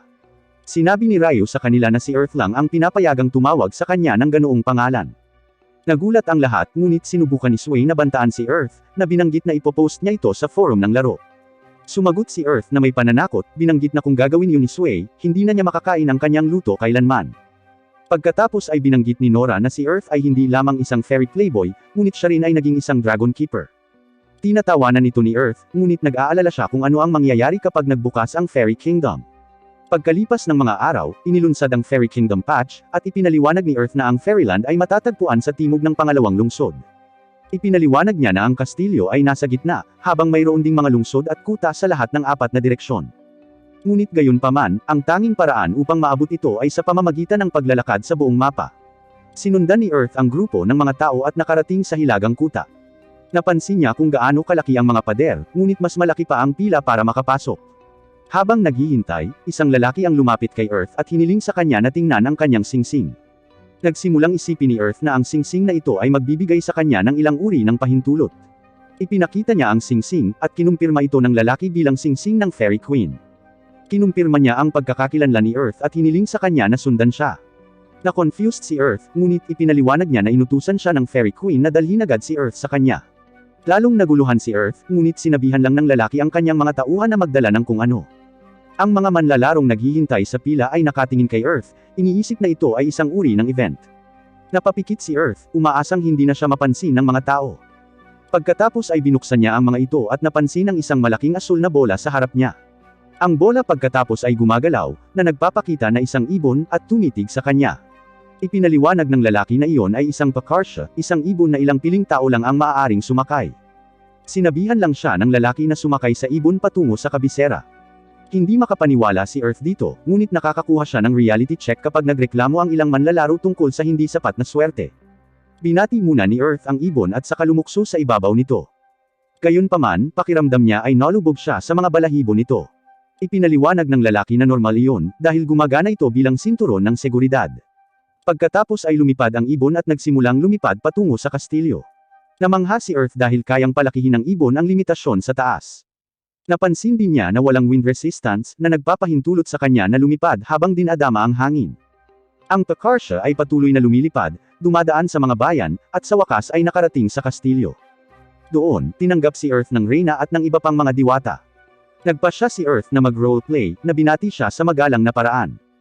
Gayunpaman, nabigla siyang malaman na ang lahat ng urgency na ito ay dahil naghanda siya ng parada para sa kanya. Dinala siya ng ibong Picasha sa buong lungsod, kung saan pumupunta ang lahat ng mga mamamayan ng kaharian ng fairy upang batiin siya. Iniisip niya sa sarili na ayaw niyang maging sentro ng atensyon. Gayunpaman, alam niyang magsasayang lamang siya ng oras sa pagtanggi na makibahagi dito. Binabati niya ang lahat at napansin niyang naghanda pa sila ng mga paputok para sa kanya. Kaya naman, nagpasya siyang mag-e-enjoy muna siya dito saglit. Minsang nasa silid ng trono, sinabi ni Earth na nagpapasalamat siya sa pagtanggap, ngunit sinabi niyang sumobra siya. Ipinaliwanag ng Fairy Queen na gusto niyang ipakita sa kanyang mga mamamayan na siya ay nasa bansa. Sa katunayan, inihayag niya na ang lahat ay naghihintay para sa kanyang pagbisita, dahil may mga alingaw na itatago niya si Earth para sa kanyang sarili. Gayunpaman, alam ni Earth na hindi iyon chismis. Pagkatapos ay nilapitan niya si Earth na hindi komportable. Mukhang nabasa niya ang iniisip nito at dapat siyang hampasin. Gayunpaman, nagiging sweet siya sa isang iglap at nagtanong kung dapat niya itong itago ngayon. Sinabihan siya ng mga ministro na huminto at magseryoso. Pagkatapos ay hiniling ng Reyna kay Earth na ipagpatuloy ang kanyang normal na buhay sa kanyang bansa ng ilang sandali. Sinusubukan niyang i-comfort siya, na binanggit na hindi nila siya paprotektahan o kinokontrol ang kanyang mga aksyon. Pagkatapos ay bumangon si Earth, na sinasabing ipagpapatuloy niya ang kanyang normal na buhay simula bukas. Nagpasya siyang bumalik sa Fort Town at maghanap ng inn para mag-log out, ngunit tinanong siya ng Reyna kung saan siya pupunta. Sagot ni Earth na pupunta siya sa inn at matutulog. Pagkatapos ay tinanong ng Reyna ng diwata kung gusto niyang matulog sa kanyang silid. Si Earth ay nagbigay ng nakakatakot na tawa, at tulad ng isang tunay na G, siya ay tumatakbo para sa kanyang buhay. Tumalon siya sa bintana, iniinis ang Reyna. Habang tumatakas, iniisip niyang mukha siyang magnanakaw, pero ayos lang dahil may husay siya sa pagnanakaw. Sumakay siya sa Pakarsha patungo sa katimugang bayan ng kagubatan at nagpasya na gawin itong kanyang base. Ito ay dahil lamang ito ang bayan na may pinakamababang bilang ng mga manlalaro. Mabilis niyang nakumpleto ang isang quest na pumatay ng 8 matataas na kuneho at bumalik sa isang bar, na ikinagulat ng lahat. Kadalasan, inaabot ng ilang araw para mahuli ang mga halimaw na iyon. Nagtanong ang babae kung may nakita siyang thief birds at kinumpirma ni Earth. Binanggit niya na nakapatay siya ng ilang high rabbits, ngunit dumating ang mga magnanakaw na babae at ninakaw ito. Pagkatapos ay ginamit ni Earth ang pagkakataong ito at nagtanong kung may lugar kung saan siya makakapagluto. Sinabi ng babae na magagamit niya ang kanyang kusina at nangako si Earth na magbabayad ng bayad sa paggamit. Nagulat siya, binanggit na bihirang makahanap ng isang tulad niya. Mabilis siyang pumunta sa kusina at ipinaliwanag kung paano gumagana ang bar na ito. Sa unang palapag, naglalagay sila ng mga request, habang ang pangalawa ay ginagamit bilang isang inn. Dito siya mananatili dahil ito ang pinakamagandang lugar sa bayan. Mabilis niyang natapos ang pagluluto at nilasap ang kanyang karne. Nakita niyang medyo masarap ito nang walang kakaibang amoy at nagpasya na gumawa ng mga inihaw na thief bird, na nagpapataas ng bilis. Sinusubukan din niya ang isang rabbit hamburger steak, na pumupuno lamang sa iyong virtual na tiyan. Natitikman niya ito, pero nakaiinggit lang iyon sa mga taga doon dahil iba ito sa nakasanayan nila. Nangako si Earth na gagawin ito kung babayaran nila ito. Ngunit iyon ay umaatake lamang ng mas maraming tao. Sa huli, napupuno ng bar ang mga taong gustong-gusto ang kanyang luto. Hindi makapaniwala si Earth na nagluluto siya ng ganito sa Fairyland. Ginugol niya ang kanyang mga susunod na araw sa pagkumpleto ng mga kahilingan at pagluluto para sa lahat. Ilang oras din siyang nakikipag-inuman sa mga taga doon, hanggang sa may dumating sa bar, sinabihan si Earth na magtago. Ang lahat ay nalilito, ngunit ipinaliwanag ng babae na ang anak na babae ng pinuno ng fortress ay darating doon. Sinabihan ng bar girl si Earth na magtago sa ilalim ng balcony. Makalipas ang ilang segundo, dumating ang punong anak na babae sa kuta, na binanggit na narinig niya ang tungkol kay Earth na nagluluto doon.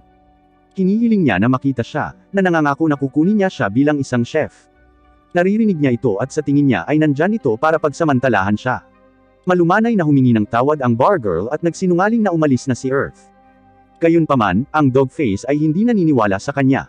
Sinabi niya na walang magandang mangyayari sa pagtatago sa kanya at dapat na parangalan si Earth na magtrabaho para sa kanya. Nagsinungaling muli ang babae sa bar, binanggit na umalis si Earth sa isang kagyat na kahilingan sa ibang lungsod. Natapos ang pagharap ng mga pagsisinungaling, ngunit hiniling ng dogface sa kanyang mga tauhan na mang-alap ng impormasyon. Nagrereklamo siya na umalis siya sa bayan nang hindi naghahain ng dog food para sa kanya. Kaya naman, gusto niyang makuha si Earth. Umalis na siya at natigilan ang lahat dahil tulala pa rin siya. Humingi ng paumanhin ang bar girl kay Earth dahil hindi niya inaasahan na hahabulin siya ng dogface. Natarante si Earth at nagtanong kung kilala niya kung sino siya. Kinumpirma ng babae sa bar, na inihayag na sinabi sa kanila ng Reyna kung sino siya. Ngunit hiniling din sa kanila na magpanggap na hindi nila siya kilala para mapanatili siyang ligtas. Nagulat si Earth, ngunit ibinunyag niya na napansin niya na ayaw nitong tretuhin siya ng iba.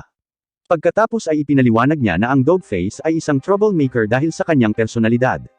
Sa madaling salita, umaasta siyang mataas dahil sa katayuan ng kanyang ama. At ang kanyang ama ay mas tanga dahil hindi niya ito napapansin at lalo siyang inispoil. Naiintindihan ni Earth ang sitwasyon at sinabi niya na hindi na niya sila guguluhin pa. Nangako siyang aalis kaagad, na ikinalungkot ng mga taga doon. Binanggit ng bar girl na gusto niyang payagan siyang manatili doon kung hindi mangyayari ang sitwasyong ito. Ngunit sinabi ni Earth na ayos lang, at salamat sa lahat ng nagawa niya. Masaya siya na kahit papaano ay nagawa niyang magsaya kasama ang lahat. Lalo na't pinuri nilang lahat ang pagkain niya at kasama siyang uminom. Naghintay si Earth hanggang sa madilim bago umalis. Gumamit siya ng balabal at tumakbo sa tarangkahan ng kuta. Sinusubukan niyang maging palihim habang lumalapit sa mga gwardya, ngunit tinanong nila kung siya si Earth. Nagulat siya na nalaman na niya ito. Pero binanggit lang ng guard na alam niya ang sitwasyon ni Earth at lahat sila ay pagod na sa Dogface. Nangako siyang hahanapin ang katibayan ng lahat ng ginawa niya at hiniling kay Earth na bumalik sa kuta sa sandaling huminahon na ang lahat. Pagkatapos ay binuksan nila ang pinto at hinayaan siyang makatakas. Sinubukan ni Earth na tumakbo nang may magbanggit na huli na siya. Nalilito siya, ngunit sinabihan siya ng tao na tumalon sa kanyang likuran para mas mabilis silang makatakas. Ang tao ay lumabas na isang oso, na nagsasabing masarap ang luto ni Earth at gustong pasalamatan siya sa pamamagitan ng pagdadala sa kanya sa katimugang lungsod. Tumalon si Earth sa likod ng oso at nagsimula silang tumakbo. Makalipas ang ilang oras nakatanggap ng report ang Fairy Queen. Sinabi sa kanya na nagpa siya ang Dogface mula sa Southern Fortress na pagsamantalahan ang isang taong adventurer. Nagalit ang Reyna ng Diwata, ang pagbanggit ay dapat itigil ito dahil sinusubukan nilang bumuo ng isang relasyon sa mga tao. Gayunpaman, hindi siya makapaniwala nang sabihin sa kanya na si Earth ang adventurer. Si Earth ay kakapasok lang sa South City, kasama ang bago niyang bear body. Humihingi siya ng paumanhin sa pagpapatakbo ng bear nang napakabilis, ngunit walang pakialam ang bear dude. Gayunpaman, napansin ni Earth na ang mga tao ay kumakanta at tumutugtog ng mga instrumento sa mga lansangan. Tinatanong niya kung nasa anumang kapaskuhan sila. Ngunit ipinaliwanag ng oso na ang mga lungsod ng kaharian ng fairy ay nagtataguyod ng anumang bagay na may kaugnayan sa sining. Sa Hilaga, itinataguyod nila ang literatura, ang silangan ay pagpipinta, ang kanluran na iskultura, at ang timog ay musika. Iniisip ni Earth na maaari siyang makinig sa ilang uri ng musika habang naglalakad siya sa buong lungsod. Pero sa ngayon, pagod na siyang mag-explore. Inirerekomenda siya ng oso ng isang inn. Doon, binanggit ng inn-owner na wala siyang problema sa pananatili ni Earth doon kasama ang wild hair Satan. Medyo nalilito si Earth sa pangalang iyon, ngunit ang sagot lang ng oso ay nakakahiya ang title. Pumasok si Earth sa kanyang silid at tumalon sa kama, iniisip na isang pagpapala ang humingi ng tulong sa isang fairy na may titulo. Nagpasya siyang mag-log out at matulog. Kinabukasan, nag-log in siya sa laro at sinubukang bumangon sa kama. Pero hindi siya makatayo. Sa tingin niya ay isang game bug yun, ngunit may napansin siyang kakaiba sa ilalim ng kanyang kumot.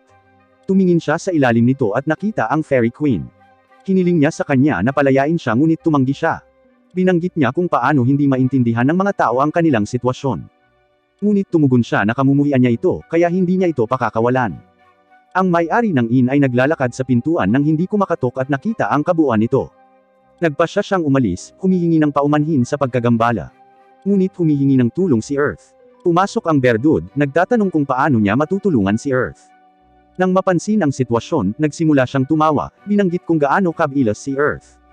Ngunit sinubukan ni Earth na itulak ang Fairy Queen, na binanggit na hindi niya siya dinala dito. Hinawakan siya ng Reyna ng Diwata, binanggit na kung pakakawalan niya siya, aalis siya ng bansa. Nakita ng dalawa ang kanyang mukha at nabigla silang makita ang kanilang Reyna. Biglang sumulpat ang kapatid niyang dragon, na lalong ikinagulat ng dalawa. Tinanong niya kung ano ang ginagawa ng Reyna ng Diwata, at sumagot siya na pumunta siya upang humingi ng tawad para sa mga aksyon ng ibang baliw na babae sa katimugang lungsod. Binanggit niya na ang Dogface ay pinarusahan kasama ang kanyang ama at ang kanilang pribadong hukbo ng 80 sundalo. Tinanong ni Earth kung ano ang parusa. Masayang ikinwento sa kanya ng Fairy Queen ang kanyang ginawa. Inilipat niya sila sa isang bakanting bukid at halos patayin sila ng 30 beses habang pinagaling niya sila ng 29 na beses. Binanggit din niya na ang Dogface ay ibinaba sa pinakamababang ranggo na sundalo. Gayunpaman, hindi makapaniwala sina Bear Dude at Little Guy sa parusa. Binanggit ni Ryu na ipinakita ng kanyang kapatid na babae ang kanyang tunay na katauhan, at sisimulan niyang takutin ang mga tao. Ibinasura ni Earth ang lahat, binanggit kung paano siya tinatrato ng lahat ng patas, at ipinahayag na hindi niya makukuha ang bansa dahil sa Dogface. Ang Fairy Queen ay naging masaya, tulad ng isang bata, ngunit pinalo siya ni Ryu sa ulo. Sinabi niya sa kanya na ihinto ang paggamit ng kanyang kasuklam-suklam na apil ng kung saan. Nagsimulang magtalo ang dalawang babae hanggang sa hilahin ni Ryu ang kanyang tenga at dahan-daang inilayo ang kanyang nakatatandang kapatid. Ginagamit ng Beardwood ang kanyang pagkakataon para banggitin na hindi lang si Earth ang malapit sa kanilang reyna kundi pati na rin sa uri ng dragon. Nagtatanong din ang may-ari ng inn kung alam ni Earth na nakikipagdigma ang mga fairy sa ibang lahi. Nalilito si Earth, ngunit binanggit ng may-ari na ang uri ng dragon ang pinakamahirap na kalaban noong digmaang iyon. Nagulat si Earth, ngunit ipinaliwanag ni Bear na magpapanik ang mga mamamayan ng bayan kung alam nilang may dragon.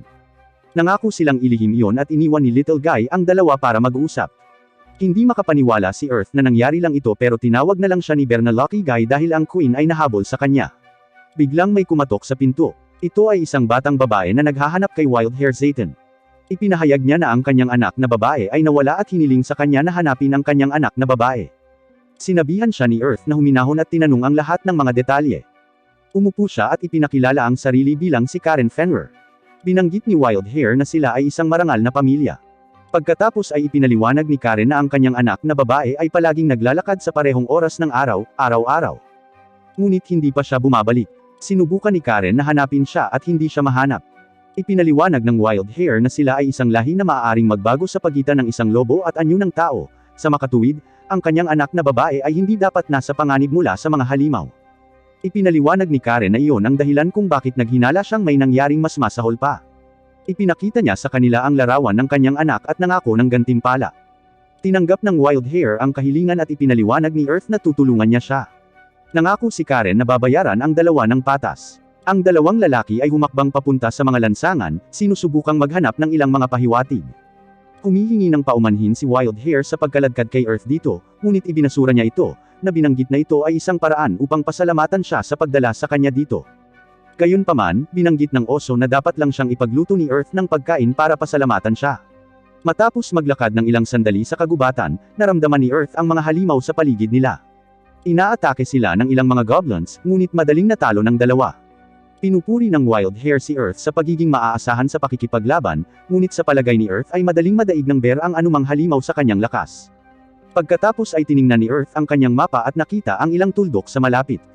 Nagpasya silang mag-imbestiga at si Earth, gamit ang kanyang malayuang kasanayan sa paningin, ay nahanap si Mina, ang anak ni Karen, na napapalibutan ng mga goblins. Sinabi ni Earth ang kanyang plano kay Wild Hair. Ang oso ay tatakbo patungo sa kanila upang durugan ng malaking bagay ang goblins at pagkatapos ay mag-splash ng potion kay Mina, habang si Earth ay nagbibigay ng suporta. Mabilis nilang sinimulan ang plano, at naghahanda ang mga goblins sa pag-atake. Ginagamit ni Earth ang kanyang kakayahan sa pamamana para protektahan si Mina, habang ang Wild Hair ay nag-ongabongga. Pagkatapos ay ibinuhos niya ang potion kay Mina, at gumaling ito sa isang iglap. Sinabi niya sa kanya na kumapit habang nakikitungo siya sa lahat. Matapos harapin ang bawat goblins, tuluyang nilapitan ni Earth ang dalawa. Binanggit ng Wild Hair na madaling makipaglaban dahil sa suporta ni Earth, at pinasalamatan sila ni Mina sa pagtulong sa kanya. Sumagot si Wild Hair na hiniling ng kanyang ina na hanapin siya, at nagpakilala sila. Nang marinig ang pangalan ng oso, nabaliw ang batang babae, na tinawag ang kanyang sarili na maswerte. Napansin ni Earth kung gaano kasikat si Zayton, ngunit pinutol sila para itanong kung bakit hindi nagbago si Mina sa kanyang anyo ng lobo. Ipinaliwanag ni Mina na habang naglalakad ay may naamoy siyang matamis na dahilan para maging blanko ang kanyang isipan. Maya-maya ay bumalik siya sa kanyang katinoan at napansin na napapaligiran siya ng mga goblins. Sinubukan niyang magbago, ngunit hindi niya magawa. Binigyan siya ni Earth ng isang potion at sinabihan siyang subukang magbago. Sinunod niya ang payo nito at nauwi sa pagbabago, ngunit nalilito siya kung bakit hindi niya magawa ng mas maaga. Iniisip ni Earth sa sarili na gumamit lang siya ng anti-poison potion, sa makatuwid, may naglason sa kanya. Pagkatapos ay sinabi niya sa kanya na bumalik sa kanyang anyo ng tao at umuwi sa likod ni Zayton. Ang ating magiliw na neighborhood bear ay nagtatanong kung ano ang tungkol kay Earth.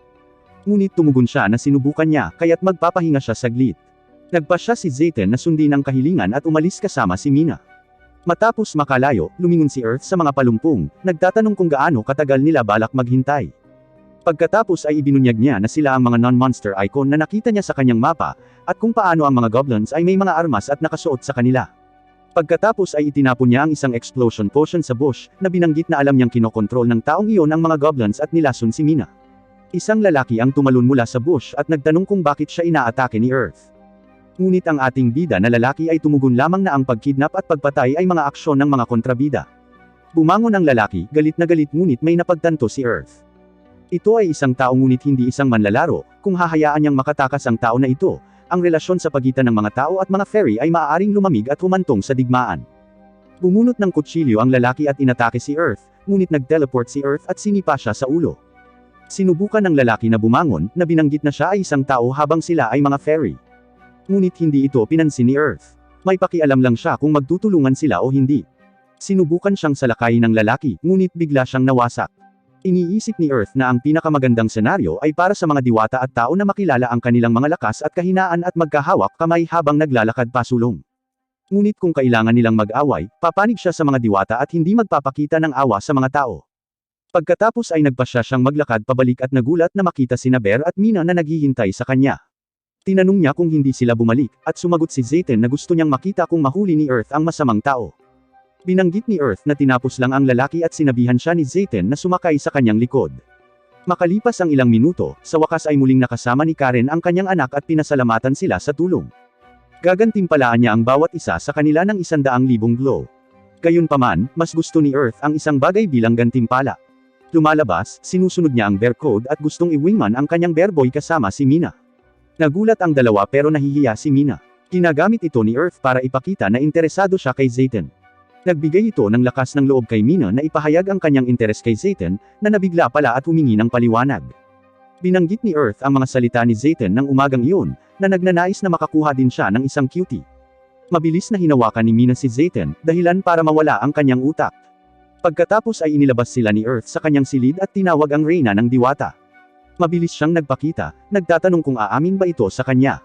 Para lang makakuha ng isa pang hampas sa ulo. Pagkatapos ay ipinaliwanag niya kung ano ang nangyari, at ipinahayag niya na hindi nila maaaring payagan ang isang paghaharap sa pagitan ng mga tao at mga fairy na mangyari. Sumasang-ayon siya, at nagpapasalamat siya sa tulong nito para maiwasan ito. Nangako siyang mag-iimbestiga, at binanggit ni Earth na siya ay pupunta, humihiling sa kanya na umalis. Ngunit mabilis itong tumalon sa kanyang kama, binanggit na sila ay matutulog ng magkasama. Siya ay tumanggi at sumigaw sa kanya upang bumalik. Tumalon siya mula sa kama, nagtatanong sa kanya kung kailan niya siya makikita sa susunod. Nangako si Earth na malapit na, ngunit tumanggi siyang umalis hanggat hindi siya nangangako. Inihayag niya na gusto niyang ipakita sa kanya ang ilang pasasalamat, ngunit tinanong niya kung sinasabi niya yon bilang reyna ng Fairyland. Kinukumpirma niya, na binanggit na pagkatapos ng lahat, pinigilan niya ang ilang salungatan. Nangako siya na magkikita silang muli, ngunit hindi na niya kailangang magpasalamat. Pumayag siya, ngunit naisip ni Earth na kung pananatilihin niya ito sa ilalim ng surveillance, magiging katulad siya ng Dogface. Kinabukasan, nagpasya si Earth na bumalik sa dati niyang pangunahing lungsod dahil kailangan niya ng mas maraming enhanced na langis at para ayusin ang kanyang pana. Lumabas si Zayten sa kanyang silid, at nagpasya si Earth na tanungin kung ano ang nangyari kay Mina. Ngunit pulang-pula ang mukha ni Zayten at lumilitaw siya sa likuran niya. Mabilis itong nalaman ni Earth, at nahihiyang binanggit ni Zayten na titira siya kasama si Mina sa mansyon ng Fenrir.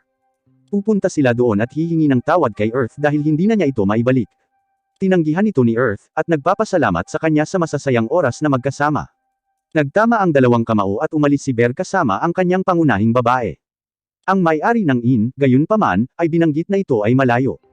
Pero may paraan si Earth na nakatago. Tinawag niya ang Pakarsha, na pinahanga ang may-ari ng inn, na nagpahayag na kahit ang mga noble na pamilya ay hindi makakasakay sa kanila. Pagkatapos ay ibinunyag ni Earth na ang lahat ng ito ay isang biro ng biglang, ang Pakarsha ay dumapo sa kanilang harapan. Hindi sila makapaniwala, ngunit sumakay si Earth. Pagkatapos lumipad saglit, sinabi ni Earth sa Pakarsha na ihulog siya malapit sa lungsod upang maiwasan ang anumang kaguluhan. Nabigo ang ibon, ngunit inihanda siya ni Earth ng pagkain upang pasalamatan siya. Ang ibon ay nagsimulang limunin ang lahat at gumulong-gulong sa kaligayahan. Biglang hinugot ng ibon ang isang balahibo nito at ibinigay kay Earth. Isa itong maalamat na accessory na maaari lamang makuha sa pamamagitan ng pagkuha ng tiwala ng Pakarsha. Mapapawi nito ang lahat ng pagod, kasama ang iba pang bagay na halos hindi magkasya sa screen. Si Earth ay nagpasalamat sa item, at umalis ang ibon. Bumalik siya sa blacksmith place, binanggit na dumating siya para kumuha ng gamit. Sa kabila ng kakulangan ng mga item, nagawa ni Earth na lupigin ang isa pang X-style hunting bow na gawa sa magaan na metal. Sa kabila ng pagiging mabigat, mayroon itong 55 attack points na mas mataas kaysa sa dati. Siya pagkatapos ay nagpasya na subukan ito, nang napansin niya ang anunsyo. Sa tingin niya ay ganap na natapos ang Challenge of the Dead. Ngunit biglang, lumitaw ang isang hologram na babae na nagbabanggit na pinalaya niya ang mga kaluluwa ng mga nagdurusa. Patuloy siyang nagbibigay ng higit na kaalaman kaysa sa Final Fantasy. At ipinapakita na ang mga gantimpala sa event ay limitado at ibibigay sa ilang partikular na individual. Lumalabas na para makuha ang mga ito, ang mga manlalaro ay dapat lumahok sa isang PvP tournament. Tinanong niya kung sasali siya, ngunit sa kabila ng mga kaakit-akit na gantimpala, pinindot ni Earth ang no button. Bigla siyang nakarinig ng ilang mga hiyawan at nagpa siya na mag-imbestiga. Pagkatapos ay natagpuan niya ang 3 tao na bumagsak sa lupa, sa paligid ng isang dragon egg na kakapisalang.